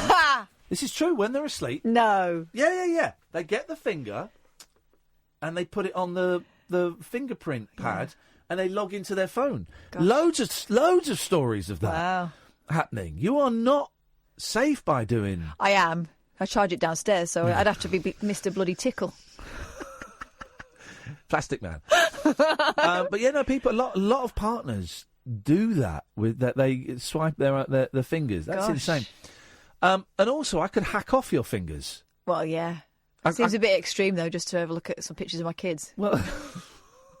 I like your kids. They're nice kids. They're cute kids. I like Cuter my than fingers. you. But you could have like all right. Supposing like a burglar comes to your house, right? Okay. Give me the. Unlikely that they come when you're in, but statistically. No, it happens. Yeah, very rarely. Give me the effing money. Wow, they're armed. Are they? Sorry? Are they armed? I didn't say they were armed. Well, they're very brave to come in talking to me Give like me that the in my effing house. money. I know where the knives are. They're burglars. Matt. All right, they're armed. Okay. Right. So an armed man. Come, give me the effing money. Right. He's not swearing because you've got your kids there. He's being polite, but he's saying effing because he wants you to know he means business. Your kids there, they're terrified. Uh-huh. Give him the money, mummy. What does effing mean? Tell you later, but it's a swear word. Oh, tell us. No, Sadly, no. I think they know. Give us the effing money. What are you going to say? Pointing a gun at you. I'll say, well, you can have a look at my purse, but I never have any money in there because of these two. Boom! I shot one of the kids. Right, then I kill them. Yeah, you killed the kids? No, I kill the burglars. Boom! I shot you in the knees. Okay, well, I'm still killing them. But I shot you in the knees. You can't I'm even still move. killing them. I can. All right, I'm working on adrenaline alone. It turns out the first bullet actually was a blank, so your kid is still alive. I'm still outraged. I'll kill them. Right. Okay. Okay. It's a massacre. I've shot that guy that was firing the gun. Why are you there? Because I'm one of the burglars, but I've got a mask on, so you don't know. Why would you be burgling me? You know I've got nothing. Okay, well, this scenario's getting out of hand. It's very dark, but I've shot that guy for pretending to kill your kid, and I don't want you to kill anyone because. Well, I'm going to start snapping necks. I'm afraid. He's right. You're being an idiot. Right. Okay. Give me the phone. Give me your phone. What for? I want your phone. Give me your phone. Why? Just give me the phone. No, sorry. B1TCH. Right. That's just rude. Right, now you're going to kill him again. What have I got to do to stop you killing burglars? You can't. What I'm saying is, if someone broke into your house, what do I want my phone for? Right, you're a dick. I can't even do a little bit. They're not going to break into my house to steal a 3-year-old phone. Please, someone call in. Even like one of the idiots call in, because I get more sense from you than I get from her. I'm just not playing with your crazy scenario. She's just not helping me. All right, go again. Here's the thing: the first rule of improvisation is you don't block. All right. And the second rule is don't pretend to threaten my children. Well, you're blocking me by saying I'm going to come and snap your neck. All right then. Okay. Right. So don't. No, I'm getting involved. That's what I would do. Yes, I would snap your neck. Yes, and I would snap your neck. Is that how you do it? How would you snap a neck? Right, so suddenly now you're behind me holding my head in both hands. I'm fast, especially when enraged. Right, okay. I'll definitely do it. Give me your phone. Why? Yes, and what?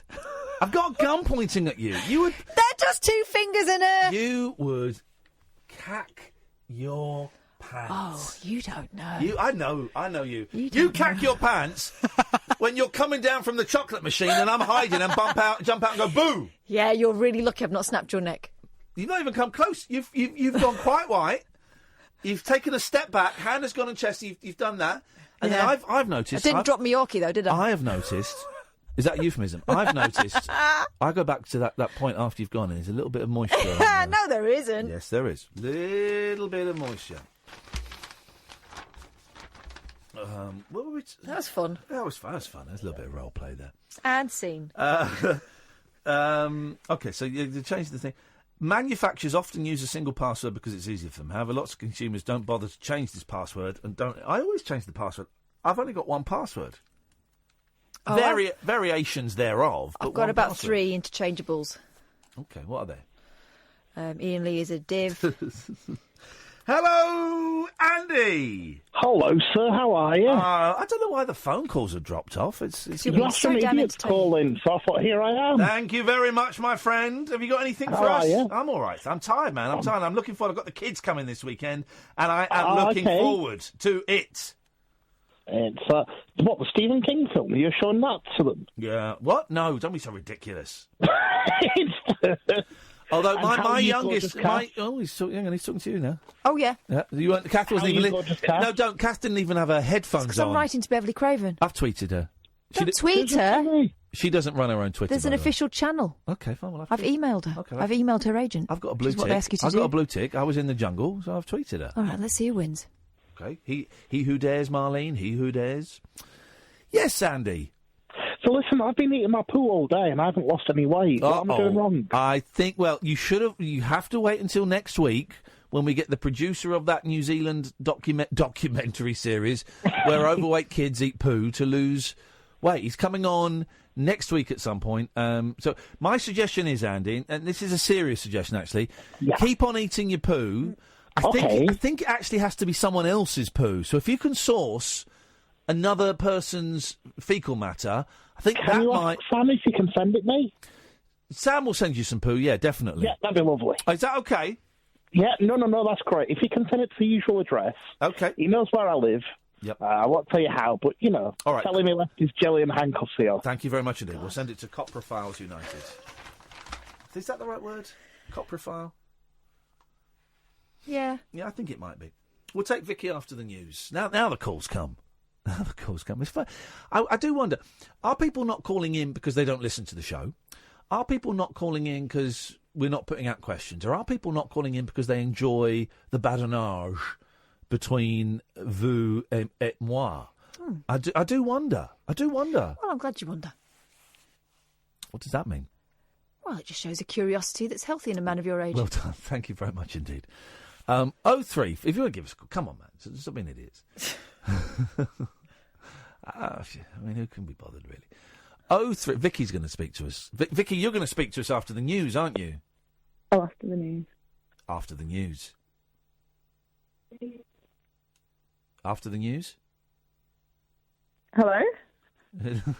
Vicky, you're dealing with idiots. Oh, sorry. No, not. I thought you were telling me to hold. No, yeah. You're going to speak to us after the news. Okay, great. Enjoy the news, everyone. Well, now let's hope no one's died or been touched up. Otherwise, we're in big trouble. Stay there, Vicky. We'll come to you in a bit. 0344 499 1000 is the telephone number. The show is just collapsing around us. This is the late night alternative with Iain Lee and Thingy Bob on Talk Radio. The Late Night Alternative with Iain Lee on Talk Radio. We have ways of making you talk.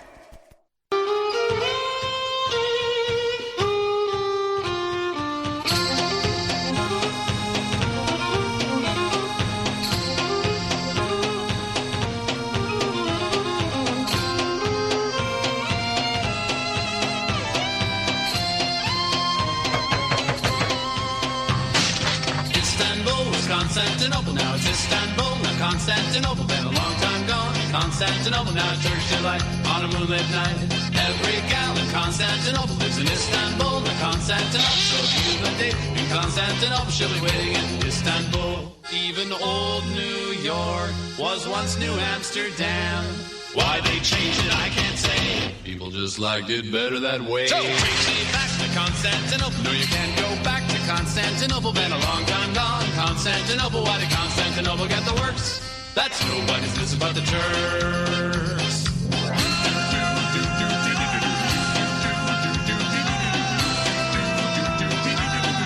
Istanbul. Istanbul.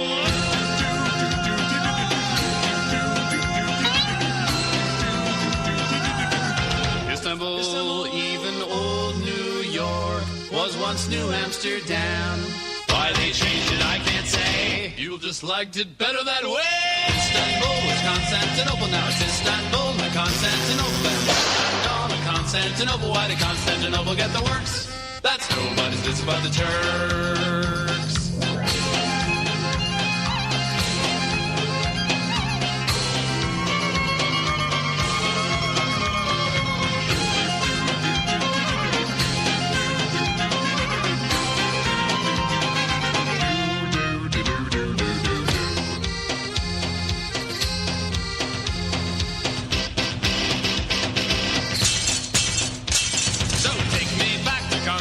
Constantinople. No, you can't go back to Constantinople. Been a long time gone. Constantinople, why did Constantinople get the works? That's nobody's business but the Turks. Istanbul. I was frantically downloading a geocaching. Whoa! Shut that. I'm frantically downloading a geocaching app now, and I'm aware I'm like 5 years behind thing, and I'm aware that I've probably downloaded. Okay, let's see how this works. We're gonna sign up. Email address. Okay. Username. Iain. Password. None of your business. I shouldn't have said that out loud, should I? This username is already in use. All right, Iain Lee. Okay, this username is already in use. Okay. Iain Lee 69. Thank you.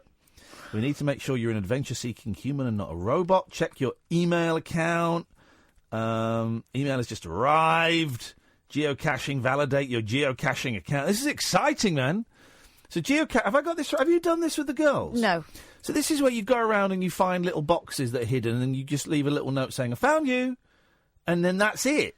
Yeah. I'm worried. Sounds very wholesome. It does, and my eldest brought it up. Make sure you turn on location services, allow it to use your location services. Okay, loading geocaches. Let's see if maybe there's one in the building. Jeez, there's loads. There's loads of... Have you ever done geocaching, Vicky? Hi. Hello? Did you enjoy the news? I loved it. Have you ever... Great, wasn't it? Have you ever done geocaching? No, I haven't, but my flatmate who's with me has. Can I speak to your flatmate? Yeah, hang on. Thanks. So what's all this about? Wow. I love the sass. I'm in. Oh, that is how I'm going to answer every phone call from now. So what's all this about? That is beautiful. What's your name, my darling? I'm Jen. Jem? And I have the unfortunate... You are truly outrageous. Living with Vicky. Truly outrageous. She subjects me to many things, Ian. I'm really sorry about it. Don't you worry. Listen, if you just cough twice if you want us to get send in the squad to come and rescue you. What about a sneeze? Will it do? Yeah, sneeze will do, yeah. I don't think I can fake a sneeze. Okay, that's fine. In that case, you've got to stay there. So, geocaching, right?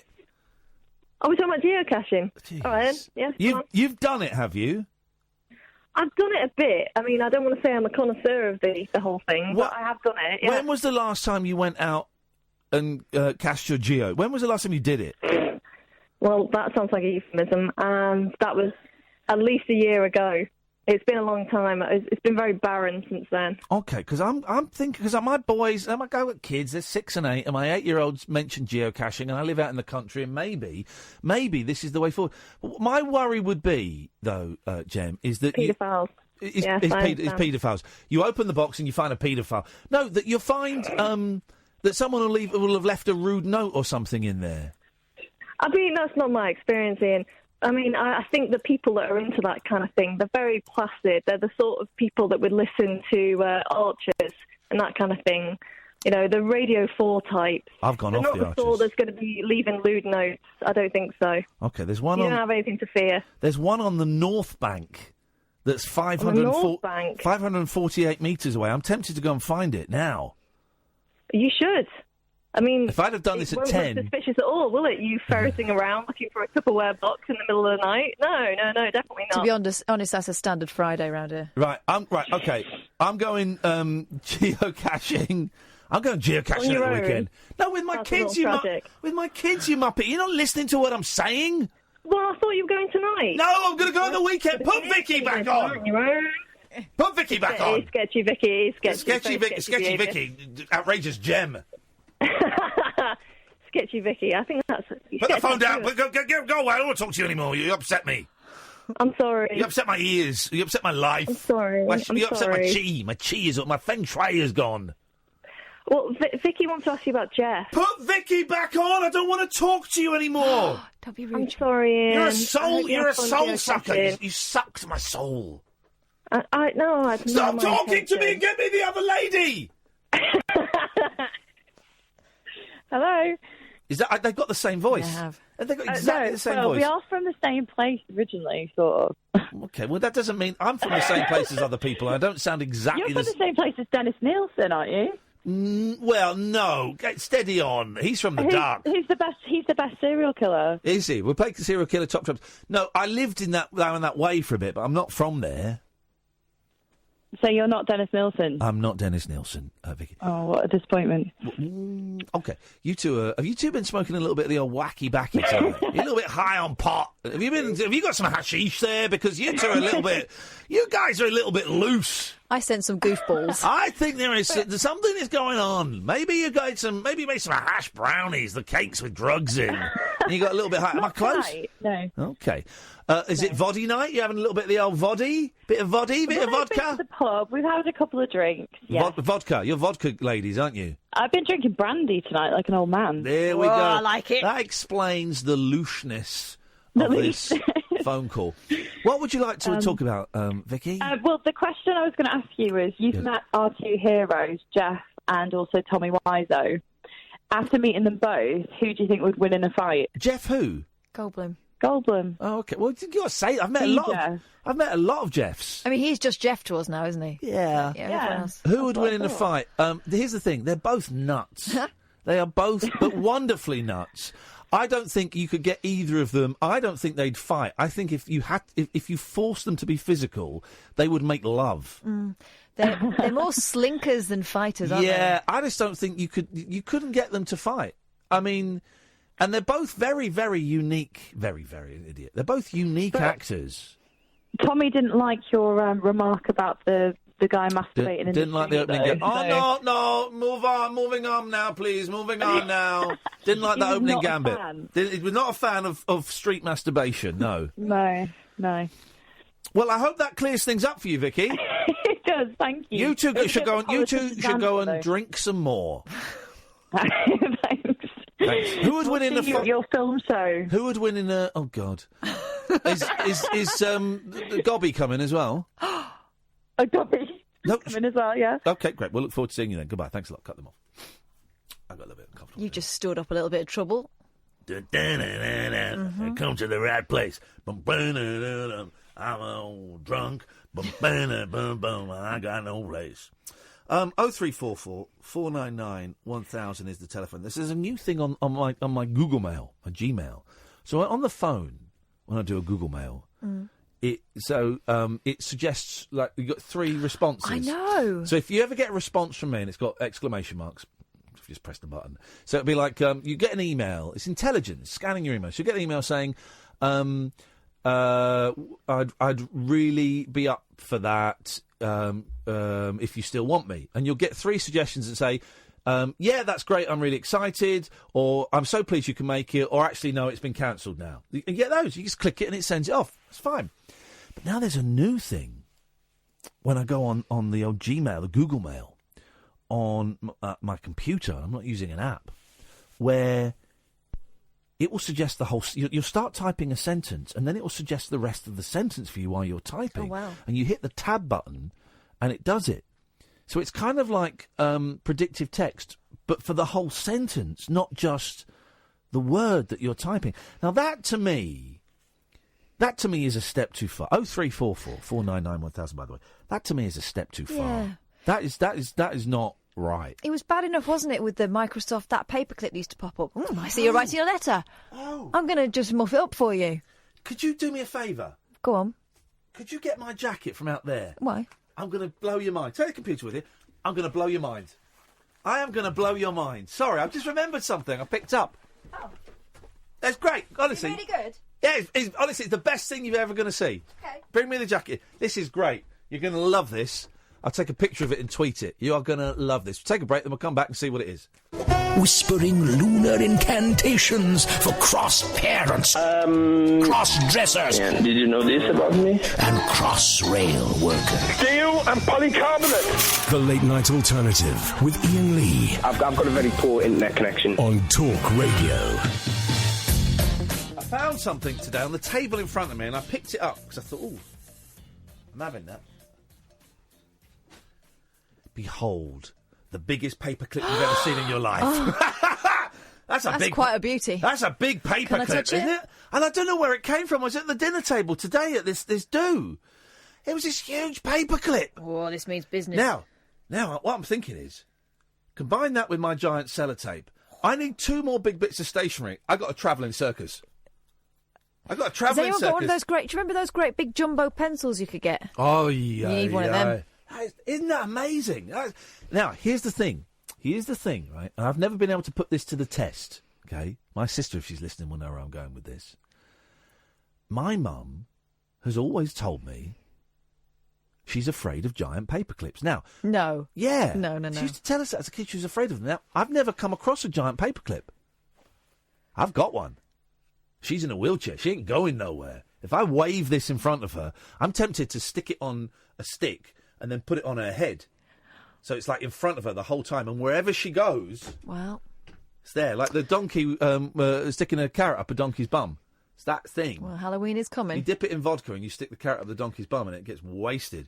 But here we go. Sam's done this before. Sam says, put it on a fishing rod attached to the back of her chair. She's in a wheelchair, mate, and...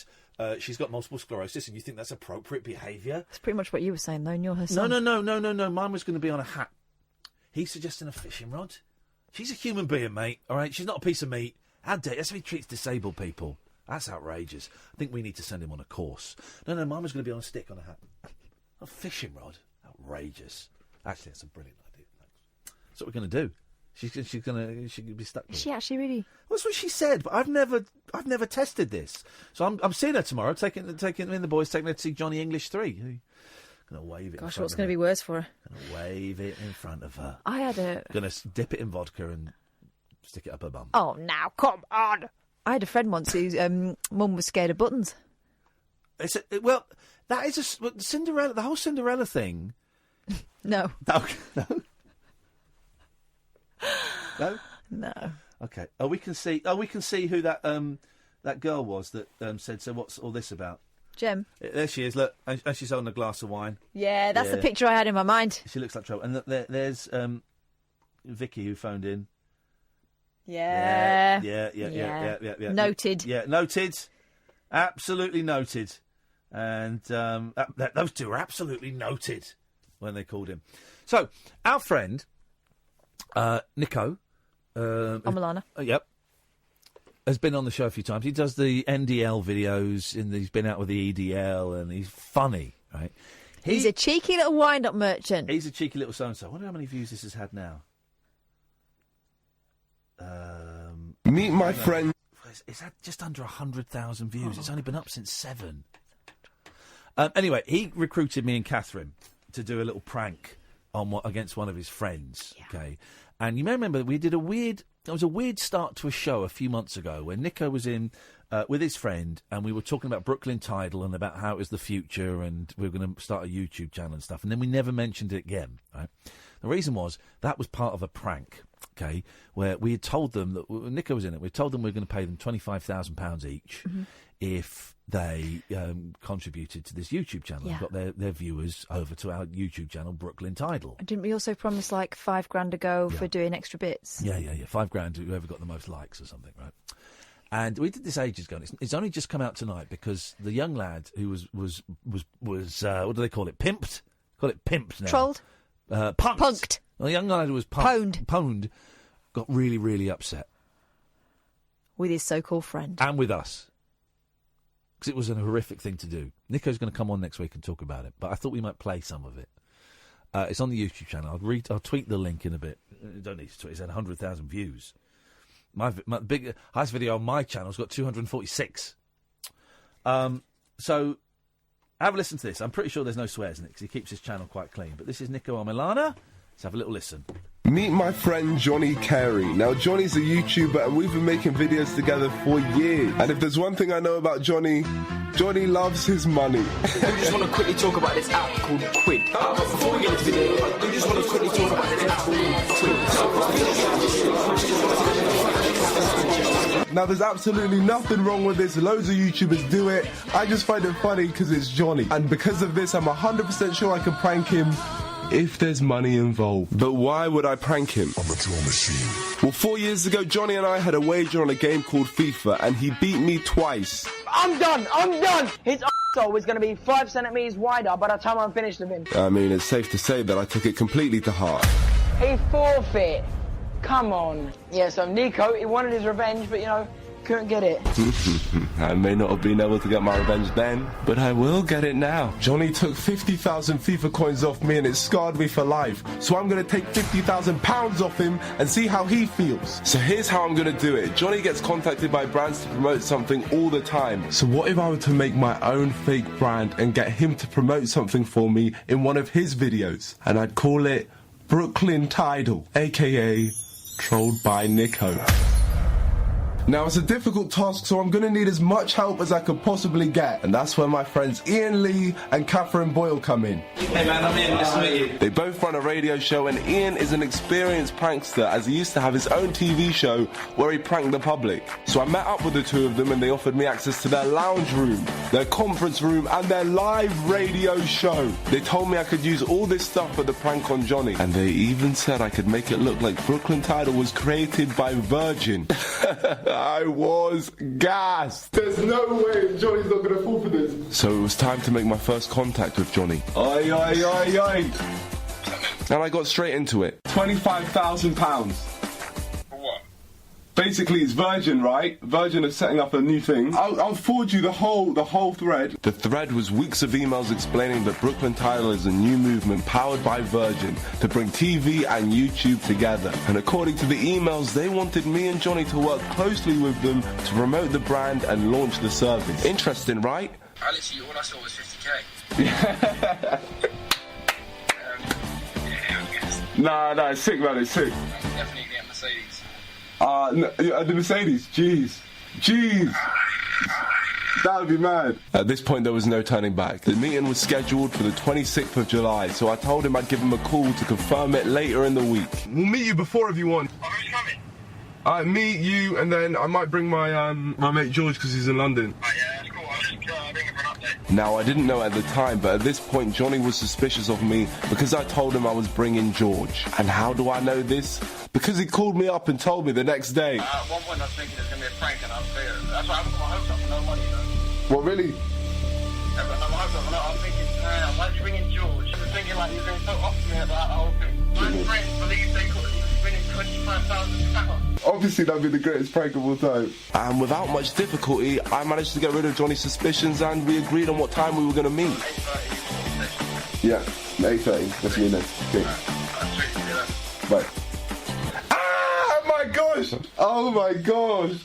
I'm frazzed out. We need to pull this off now. Yeah. It needs to be perfected. So, just like George said, it was time to perfect the plan. I went to a t-shirt printing store to get the official Brooklyn Tidal logo that my friend Lawai kindly designed for me on 3 black tees. Johnny, you're going to get pranked. Yes! Then I got my friend Kanan to be Brooklyn Tidal's official cinematographer. And then the fake contracts were created. Look how extra George has done these. George, you've done a good job. Thanks, mate. Everything was perfect, and Iain and Catherine were definitely ready. We were a big fan of the problems that teenage boys I had no idea. That is so good. They've done their research. We did some final touches, and then it was time to head towards Johnny. And this guy was late. I've got to be pretty about 10:15. Okay, that's fine. He ended up being an hour late for a £50,000 deal. How? Finally, though, we met him, and I told him we had no choice but to run. So there Johnny was running to get this money that wasn't even there. Johnny, mate, you're running for no reason. We arrived late and sweaty, but we called Catherine down. It's Catherine Boyle. Catherine then took us in, she sat us down, and we all waited for Ian's arrival. Sorry. Hello. Iain then came in, introduced himself to us both, and then it was time to get started. And immediately, Iain started trolling Johnny. Right, listen, good to see you again. Nice to meet you. Yes, what do you reckon to the logo? You like it? It's bollocks. works. We're getting rid of it. It was a first draft. Good work, Ian. Make him feel stupid. So, Brooklyn Tidal. What do you know about it, guys? Nico, what do you know about it? Well, you said it was like a mix between like YouTube and TV, right? Ian was just lying about stuff we'd be doing on Brooklyn Tidal, but one thing he said was true. We're going to do some amazing pranks on there. It was all about making Johnny feel comfortable, and Ian even asked for some backstory. I only went here like 2,000 subscribers, and I had a FIFA channel before, but it had like 30 subs. Yeah. And then I played him on his FIFA channel. And made the biggest mistake of your life by beating me. I'll never forgive you, Johnny, for taking my 50,000 FIFA coins. But enough about the past. Ian got serious and started telling us the facts. So we got a total for this campaign of 50 grand. That works out 25 grand each. Is that all right? Yeah. Johnny agreed to promote Brooklyn Tidal on his channel. Check. You happy with that? Okay, great. So, you're going to put presenter on Brooklyn Tidal on all your social media descriptions. Johnny agreed to put Brooklyn Tidal on his social media descriptions. Check. If you get any problems with this, just shout, but this is all pretty straightforward. And then Ian introduced the challenge. Whoever can get the most comments after their video being up for 4 days, do you reckon 5 grand? Seriously, because Just look at his face. He can't hold it in. He can't contain his excitement. Johnny really thought he was getting 30k from one single brand deal. That's right. Compose yourself, Johnny, because I've got another surprise for you. Here's a thought. I do a radio show. Me and Kath do a radio show every night at 10. Do you want to come on the show tonight for 15 minutes? Plug your YouTube channels, tell us how you got into it, and we can soft launch Brooklyn Tidal tonight. Do you fancy that?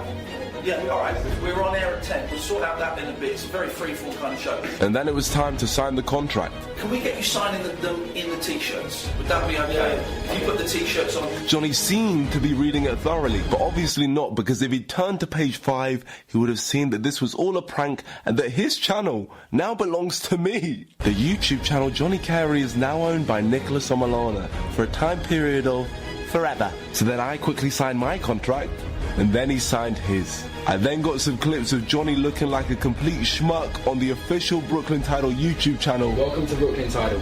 With skits, vlogs, and the biggest pranks on YouTube. We put this all live in a really over-dramatic trailer on the Brooklyn Tidal YouTube channel just to make this look legit. And I found it hilarious, I'll be honest. I really couldn't hold it in. Subscribe to Brooklyn Tidal now. Ian then gave us £100 that I previously gave to him so we could go out and eat while we wait for the radio show. Get the receipts, please. Johnny was stupidly on board. He was so happy to be part of something so fake. I think it's such a good opportunity for people, and I don't know why no one's thought of it before, of being able to just have everything in one cup. He loved my fake idea almost as much as the meal that I was buying him. Bon appetit, Johnny. Eat up. But now it was time to go back and meet up with Ian and Catherine on a live radio show. Hey! Hello. So we joined Ian live on air, and he was literally lying to his audience and acting like Brooklyn Tidal was a real thing. This is something that me and Catherine and the team here at Virgin and Talk and everybody's been working on for quite a while, and a lot of people on Periscope are saying, what is the T-shirt you were wearing? Well, this is the new thing. This is Brooklyn Tidal. It's going to be a YouTube phenomenon, but it's going to be even bigger than that. We have decided that we are going to kind of build... Well, it's going to be an empire, Catherine. Well, that's the plan. That's the plan. They're both lying through their teeth on their own radio show just to prank Johnny. I love them both so much. And we're starting with 2 people. Some of you will know one of them. We've got Niko in. Niko, nice to see you again. And we've got Johnny with us as well. Hey, Johnny. How's everyone doing? And Ian wasted no time getting into trolling Johnny. I've got a theory that we lived on Mars like 1 million years ago. Try not to cough. That we lived on Mars about 1 million years ago. And then we were asked about our future. Well, are they going to be doing anything like on the Discovery Channel? You know, interesting, not sort of flim-flam? Not that I know of at the moment, but we never know what the future holds. Does that answer your question, Bill? Not particularly. It doesn't go at my computer, especially for that or whatever. Ian then really wanted to dig deep into Johnny's thoughts and feelings for Brooklyn Tidal. Johnny, it's so nice to meet you. I'm so thrilled that we're going to be working together on this Brooklyn Tidal. What does it mean to you, Brooklyn Tidal? I'm grateful for this opportunity to be able to put my content on another platform and basically expand and show other people what YouTube is about. Such a deep and meaningful answer. It's a pity it was for no reason, Johnny. Here was my contribution. Niko Defence League, NDL. You know I had to plug the movement. NDL for life, baby. I'm so looking forward to working with you two. This is going to be I'm really excited. Guys, so lovely to see you. Let's really get a picture here, shall we? Oh, yeah. Come on, man. The show was a success. There Johnny stood with the two people who had trolled him this whole time. Lovely. Guys, I've got to crack on. Catherine will see you out.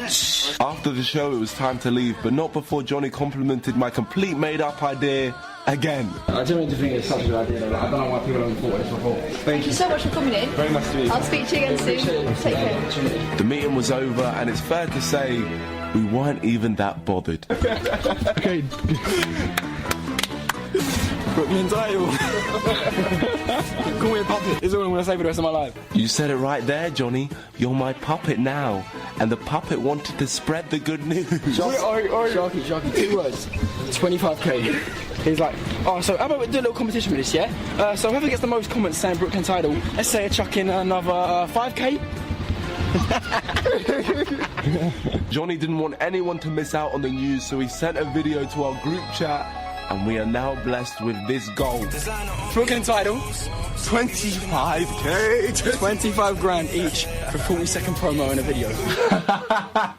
He then spoke about the idea I made up for the 3rd time. In a week, you're going to have Brooklyn title. It's a very, very good idea. Brooklyn title was the best idea. Yeah? Who hasn't thought of it before? It's got to be done. I was starting to feel like a genius. He was gone, man. He just started hyping everything up more and more. The way he said, so 25 grand each, is that okay with you? Yeah, he just drink my water. Honestly, for them, that's nothing. Johnny then rang up his girlfriend and Olivia. I'm honestly so sorry.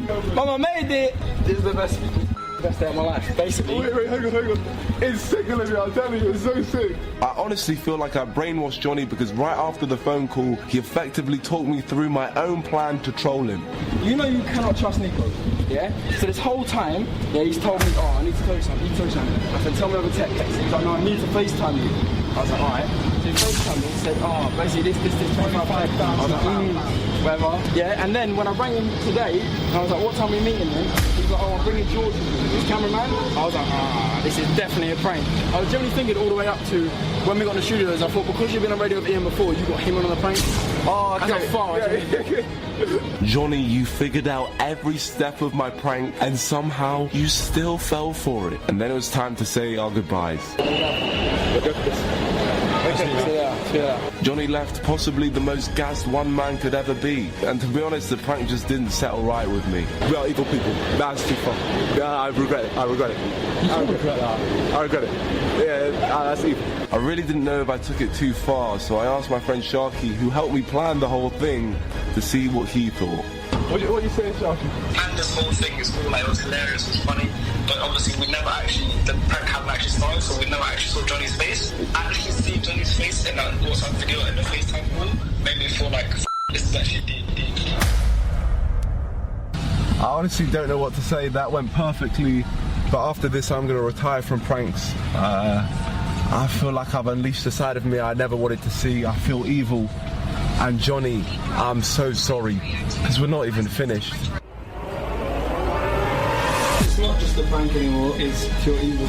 This is actually evil. So much money. Yeah, he's gonna cry. No, he's gonna cry. We have done a terrible thing. Oh, it's gonna break his heart when he finds out it's not real. That is outrageous. This is... No, listen. No, I can't do this anymore. Turn it off. You're literally going to buy the Mercedes like that? Yeah, right. So the part 2... Be sure to comment the NDL... Part 2 comes out on the 12th. I haven't seen that before. We'd seen about 5 minutes before we came in. I hadn't seen that before. Pranks are horrible. That one, no. I did feel rotten as soon as they left. Yeah. Niko's a genius. He's a genius. I've tweeted it. You'll find the link. He puts that together so well. Yeah. That's better than anything that's on the telly right now. I'm rubbing my collar. I've just realised I'm rubbing my collar in it because I feel guilty. So if you ever see me rubbing my collar, it's because I'm guilty. Oh, really? It means I've done something bad, I think.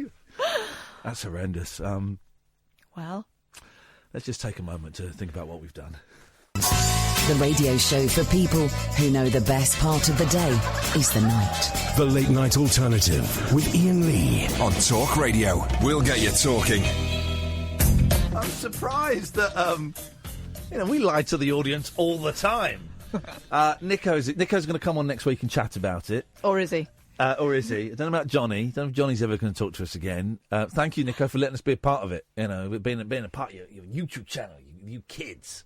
That's now had 2,000 more views while we were watching it. I mean, those stats are incredible. Stats is short for statistics, I should say. They're incredible. Mm-hmm. Honestly, the highest video on mine has had like 2,500. What the hell am I doing wrong? Last 25 minutes of the show before Martin Kellner comes in. If you want to give us a call, you're very, very welcome to. 0344 499 1000 is the telephone number. If you want to give us a call, that's the number to call us on. Otherwise, we should just happily sit here and chew the fat. Here's a thing. The desire to capture extreme selfies, pictures taken in precarious positions, led to 259 deaths between 2011 and 2017. That we know of, right? So these are the ones where it was obvious that that's what was going on. Oh. It's thought to be more because it's not always... they're not always found camera in hand. Among the most common causes of death were drowning, transport accidents and falling. But death by animals, electrocution, fire and firearms also appeared frequently in reports from around the world. Researchers advised that no selfie zones should be considered at danger spots, including cliff edges. You do see people taking selfies at the edge of cliff. You think, geez, man. Well, I remember when there were those huge waves at the seaside. That's me, I think. The huge waves. Was it last year at the seaside? And people were standing up at the... by the breaker. Is that what they call them, breakers? Flood barriers? I don't know. I'm not massively familiar with seaside terminology, as you might have guessed. But there were people taking pictures of themselves there, weren't there? I would do that. Don't do that. Would you get washed out? Well, no, I wouldn't, because I'd stand firm. No, people get sucked off there. Really? I might take a camera. No, but edge of cliff is stupid because cliff collapse. Cliff do collapse. Researchers advise that no selfie zone should be considered at dangerous spots, including cliff edges, mountain tops, tall buildings and lakes. You know what will happen? People stand next to the sign. Yeah. In July this year, 19-year-old Gavin Zimmerman fell to his death while taking selfies on a cliff in New South Wales, Australia. Thomas Frankfurter died in California's Yosemite National Park in September after falling 250 metres while trying to take a selfie. Researchers from the US National Library of Medicine analysed news reports of deaths of extreme selfie takers. They found that selfie-related deaths are most common in India, Russia, the United States and Pakistan, and 72.5% of those reported are men, because blokes are idiots. Just 17 of the deaths were recorded in people aged over 40. Well, it's a great way of culling idiots.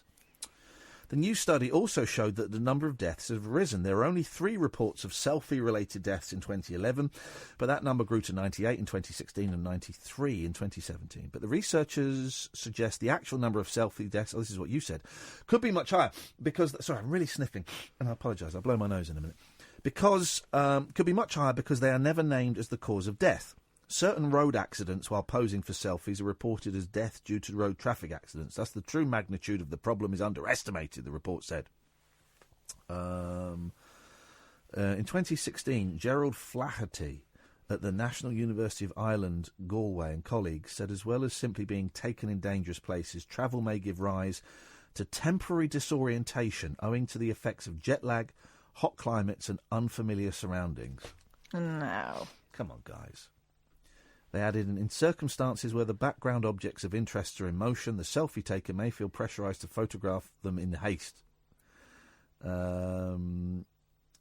Colleagues said reported animal injuries include bears attacking in South Lake Tahoe, California, and bison in Yellowstone National Park. Other examples of selfie deaths include a Japanese tourist who died after allegedly slipping downstairs while taking a picture at the Taj Mahal in India. I suppose the stairs don't need to be very high, do they? Taj Mahal's really... You've been to the Taj Mahal? No, I've never been to India. It's a dump. Not all of India. Taj Mahal's a dump. Do you know what's in it? No. Nothing. What? It's nothing. Isn't it? Is it a mausoleum? Yeah. Well, I don't know. I don't know. That's for dead people. Yeah. There's a woman in there, isn't there? I don't think that it was built for a woman. It was built to show that he loved her. Didn't It's decorate. empty. It's empty. It's like, I remember once, years ago, when the Spice Girls kind of just got quite big, and they did an MTV Cribs on Mel B, right? And she'd bought a mansion. But she hadn't bought any furniture for it.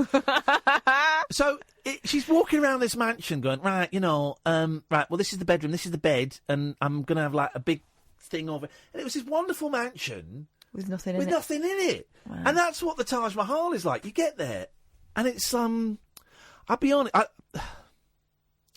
was only in India for a week, right? It was part of a honeymoon. Week in India, then a week in the Maldives. This is when I had money. How did I afford that? What was I doing? I was absolute. I paid good money.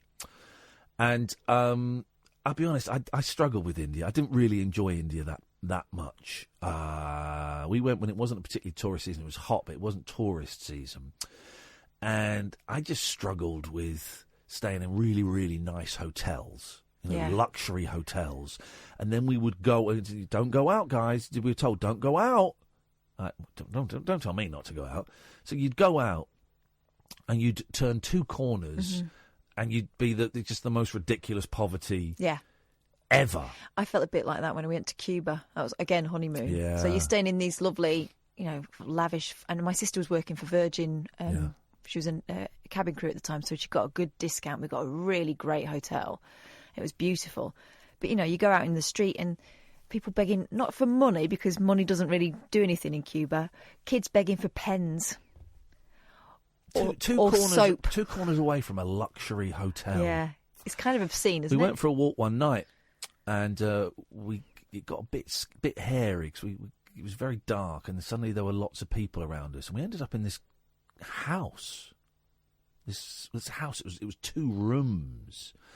We just got talking to someone, and we ended up in these 2 rooms, and we sat there, and they were offering us water, and we obviously weren't going to drink the water, and there were 2 rooms, and there was a mum and a dad, 2 or 3 kids, a granddad, in this tiny little room.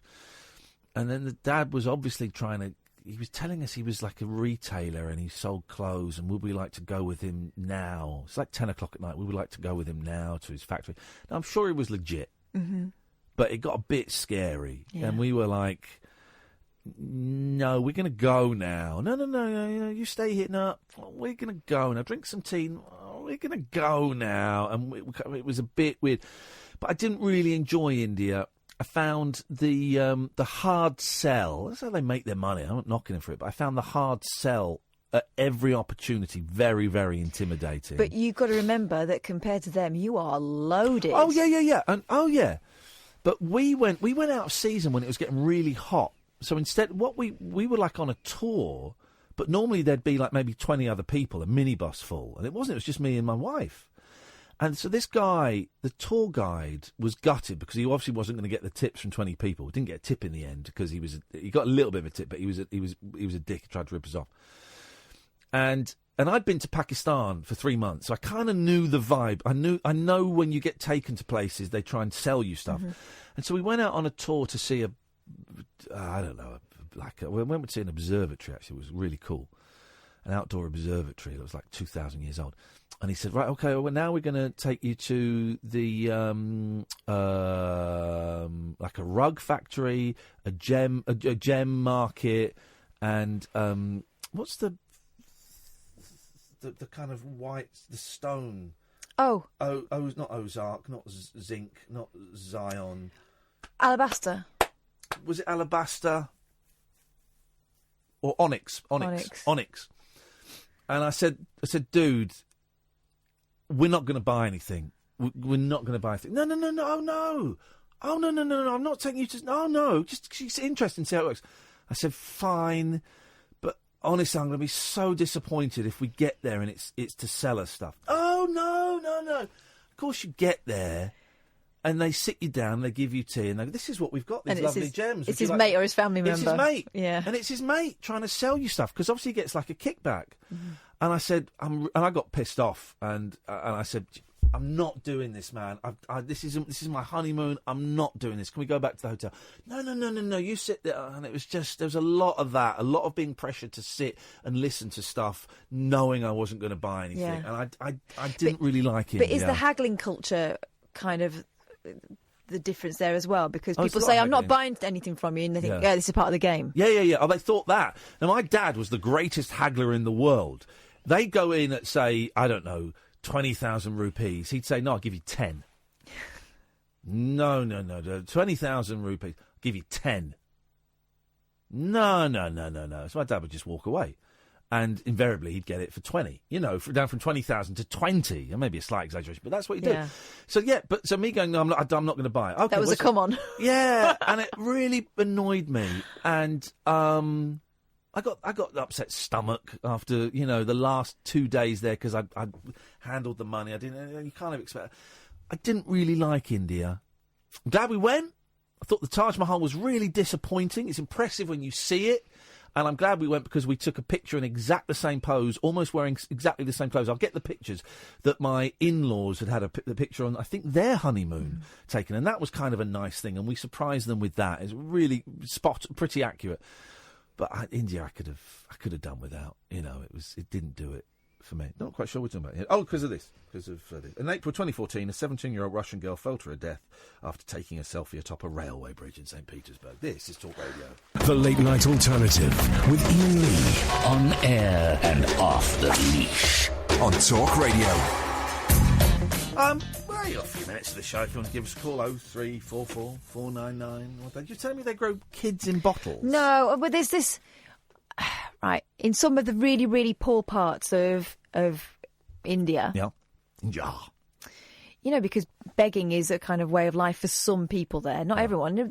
There are some really, really rich people out there, and the difference between rich and poor is enormous, right?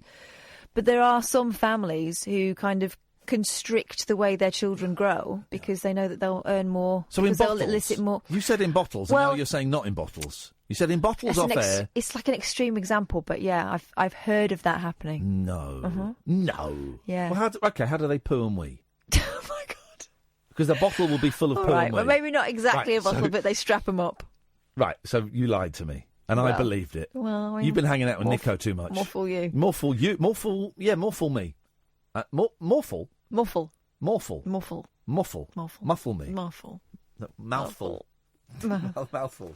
Have you got any stories? Yeah. Earn your keep. Oh!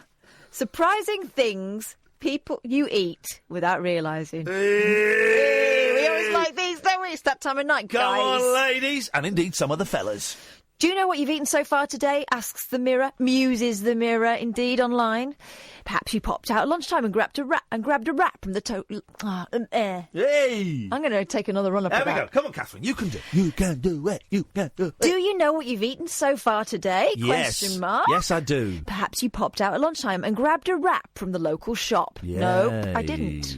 I like a nice wrap. Or maybe this evening you'll have a quick ready meal from the supermarket's low-fat range. OK, enough of the preamble, Mirror. Get to it. Get to the meat and two Here days. are the 9 foul food additions you didn't realise you were eating. Fecal matter. 1. Beaver anal gland secretions. Ooh, yes. That sounds delicious. You read that correctly, but your mouth is watering. Where'd you get that from? Castoreum is a tasty additive made from the secretions of glands near the anus of beavers. Are they in the anus or are they near? How close to the anus are they before I make my judgment on them? They use it to mark their territory and attract a mate. We use it as a sweet vanilla, strawberry and raspberry flavouring in drinks and sweets. Why don't Yummy, they yum, use, yum, yum. Why don't they use, I don't know, vanilla and raspberry flavours? I never believed Actual this. vanilla and raspberries. Yeah, they can make this stuff in, like, test tubes these days. I don't believe they're going out and, like the babies. bothering beavers. Are you laughing at your own bothering beavers? No, I heard what you said as well. I was having a dig at you, and now you're making a joke about beavers. I don't actually use the word beaver to mean a vagina. So whenever someone says, "Oh, I want to chow down on a nice big hairy beaver," doesn't actually mean anything to me. No, so, I meant actual beavers.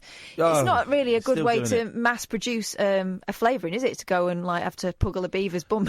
Beavers to me does not mean lady parts. I didn't mean that. I meant actual beavers. That's what, you're saying it again, trying to be funny and trying to be clever, and it doesn't work for me. It's Martin Kellner, I know. Don't worry. Go on. What else are you eating? Evening, Martin. All right, here we go. Here's another one then. Yeah. Hair.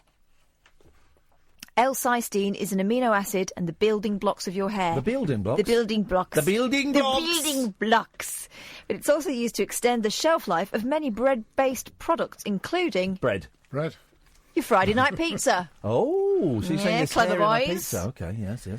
The real stomach churner is often obtained from hog hair and duck feathers, but watch out next time you holiday in the US. There, it's often made from human hair. Luckily for us, the practice was banned by the EU. Thanks a lot, Brexit, says the Mirror. Oh, man alive. We're going to get some great food once Brexit happens. Oh, it's brilliant. Hog hair, I love it. I can't wait. It's my favourite hog hair. How about a little bit of antifreeze? Oh. Used to stop fat clumping together in your trusty ready-made cake mix, propylene glycol has another handy use. It's the key ingredient of antifreeze. Blimey. And don't be tempted to let your pet dog lick the bowl. It can be fatally toxic to some animals. Well, also, who lets their pet dog lick their bowls? Lick their bowls, you say? Yes, who would do that? It's disgusting. Give us one more. Yeah. Oh, everyone knows about the beetle one. I wasn't doing that. No. All right. Beetle, what do they call it? Cochichella? Cochineal. Cochineal. Wood. Cochineal. Cellulose, which we often see referred to as dietary fibre, can be obtained from wood pulp and cotton.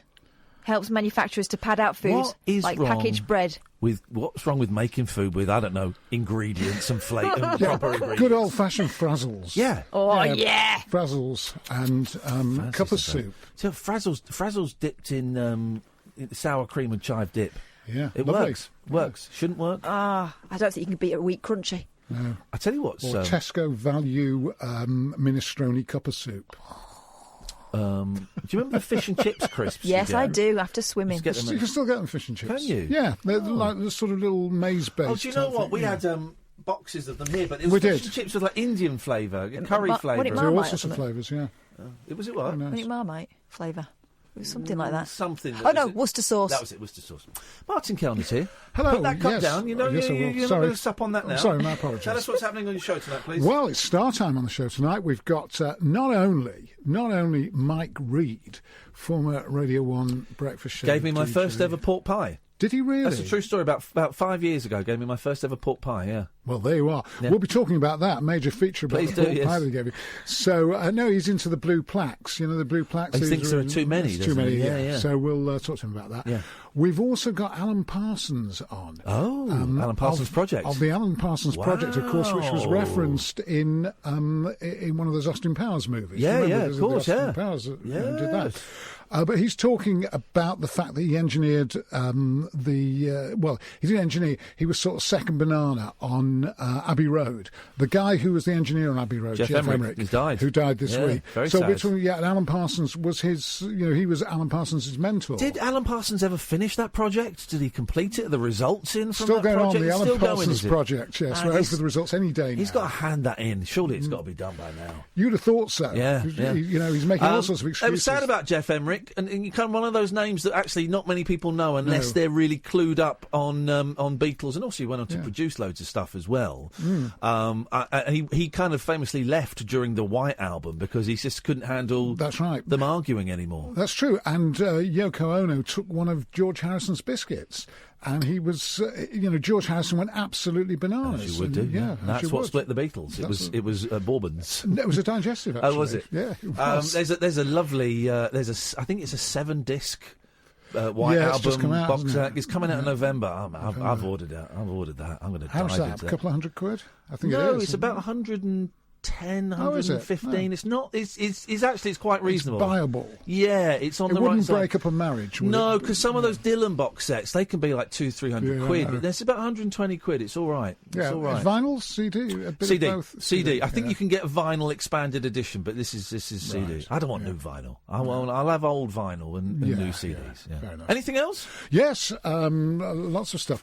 We'll do the none of it your business. He's rubbing it in. Yes, I'm keeping quiet about it. There's a lot of very, very good stuff, but that's the stuff that I want to keep it exclusive to the Australian audience. All right, fair enough. Yeah, because we are prime time in parts of Australia. Martin Kellner will be on at 1 o'clock tonight, and he'll be on at 1 o'clock tomorrow. Sam, thank you very much for your help this week. Thank you. I'm so sorry, I've forgotten your name. Your boss. Cheeky bear. We will be back on Monday night at 10 o'clock. Don't forget, thank you very much. I had such difficulty remembering these things. You didn't like Black Klansman? No, I didn't say I didn't like it. Kat said you hated it. No, I didn't. I said he was disappointed. I was disappointed. I thought it was fun, but I thought it was deeply flawed. But it was fun, and I enjoyed the fact that I enjoyed the look of it, that it looked like those blaxploitation films that I'm the only one in this studio old enough to have actually seen when they came out. You know, when they came out, yes. I've seen them as a thing. Since, yeah. I might get the book that it's written by the cop. Yeah. I saw. Anyway, Yes, okay, well, we're done. It's fine. We can disagree on movies and still get on. That's what makes Britain Indeed. great. That's what makes it We're back on Monday at 10. Martin's up next. Ta-ta.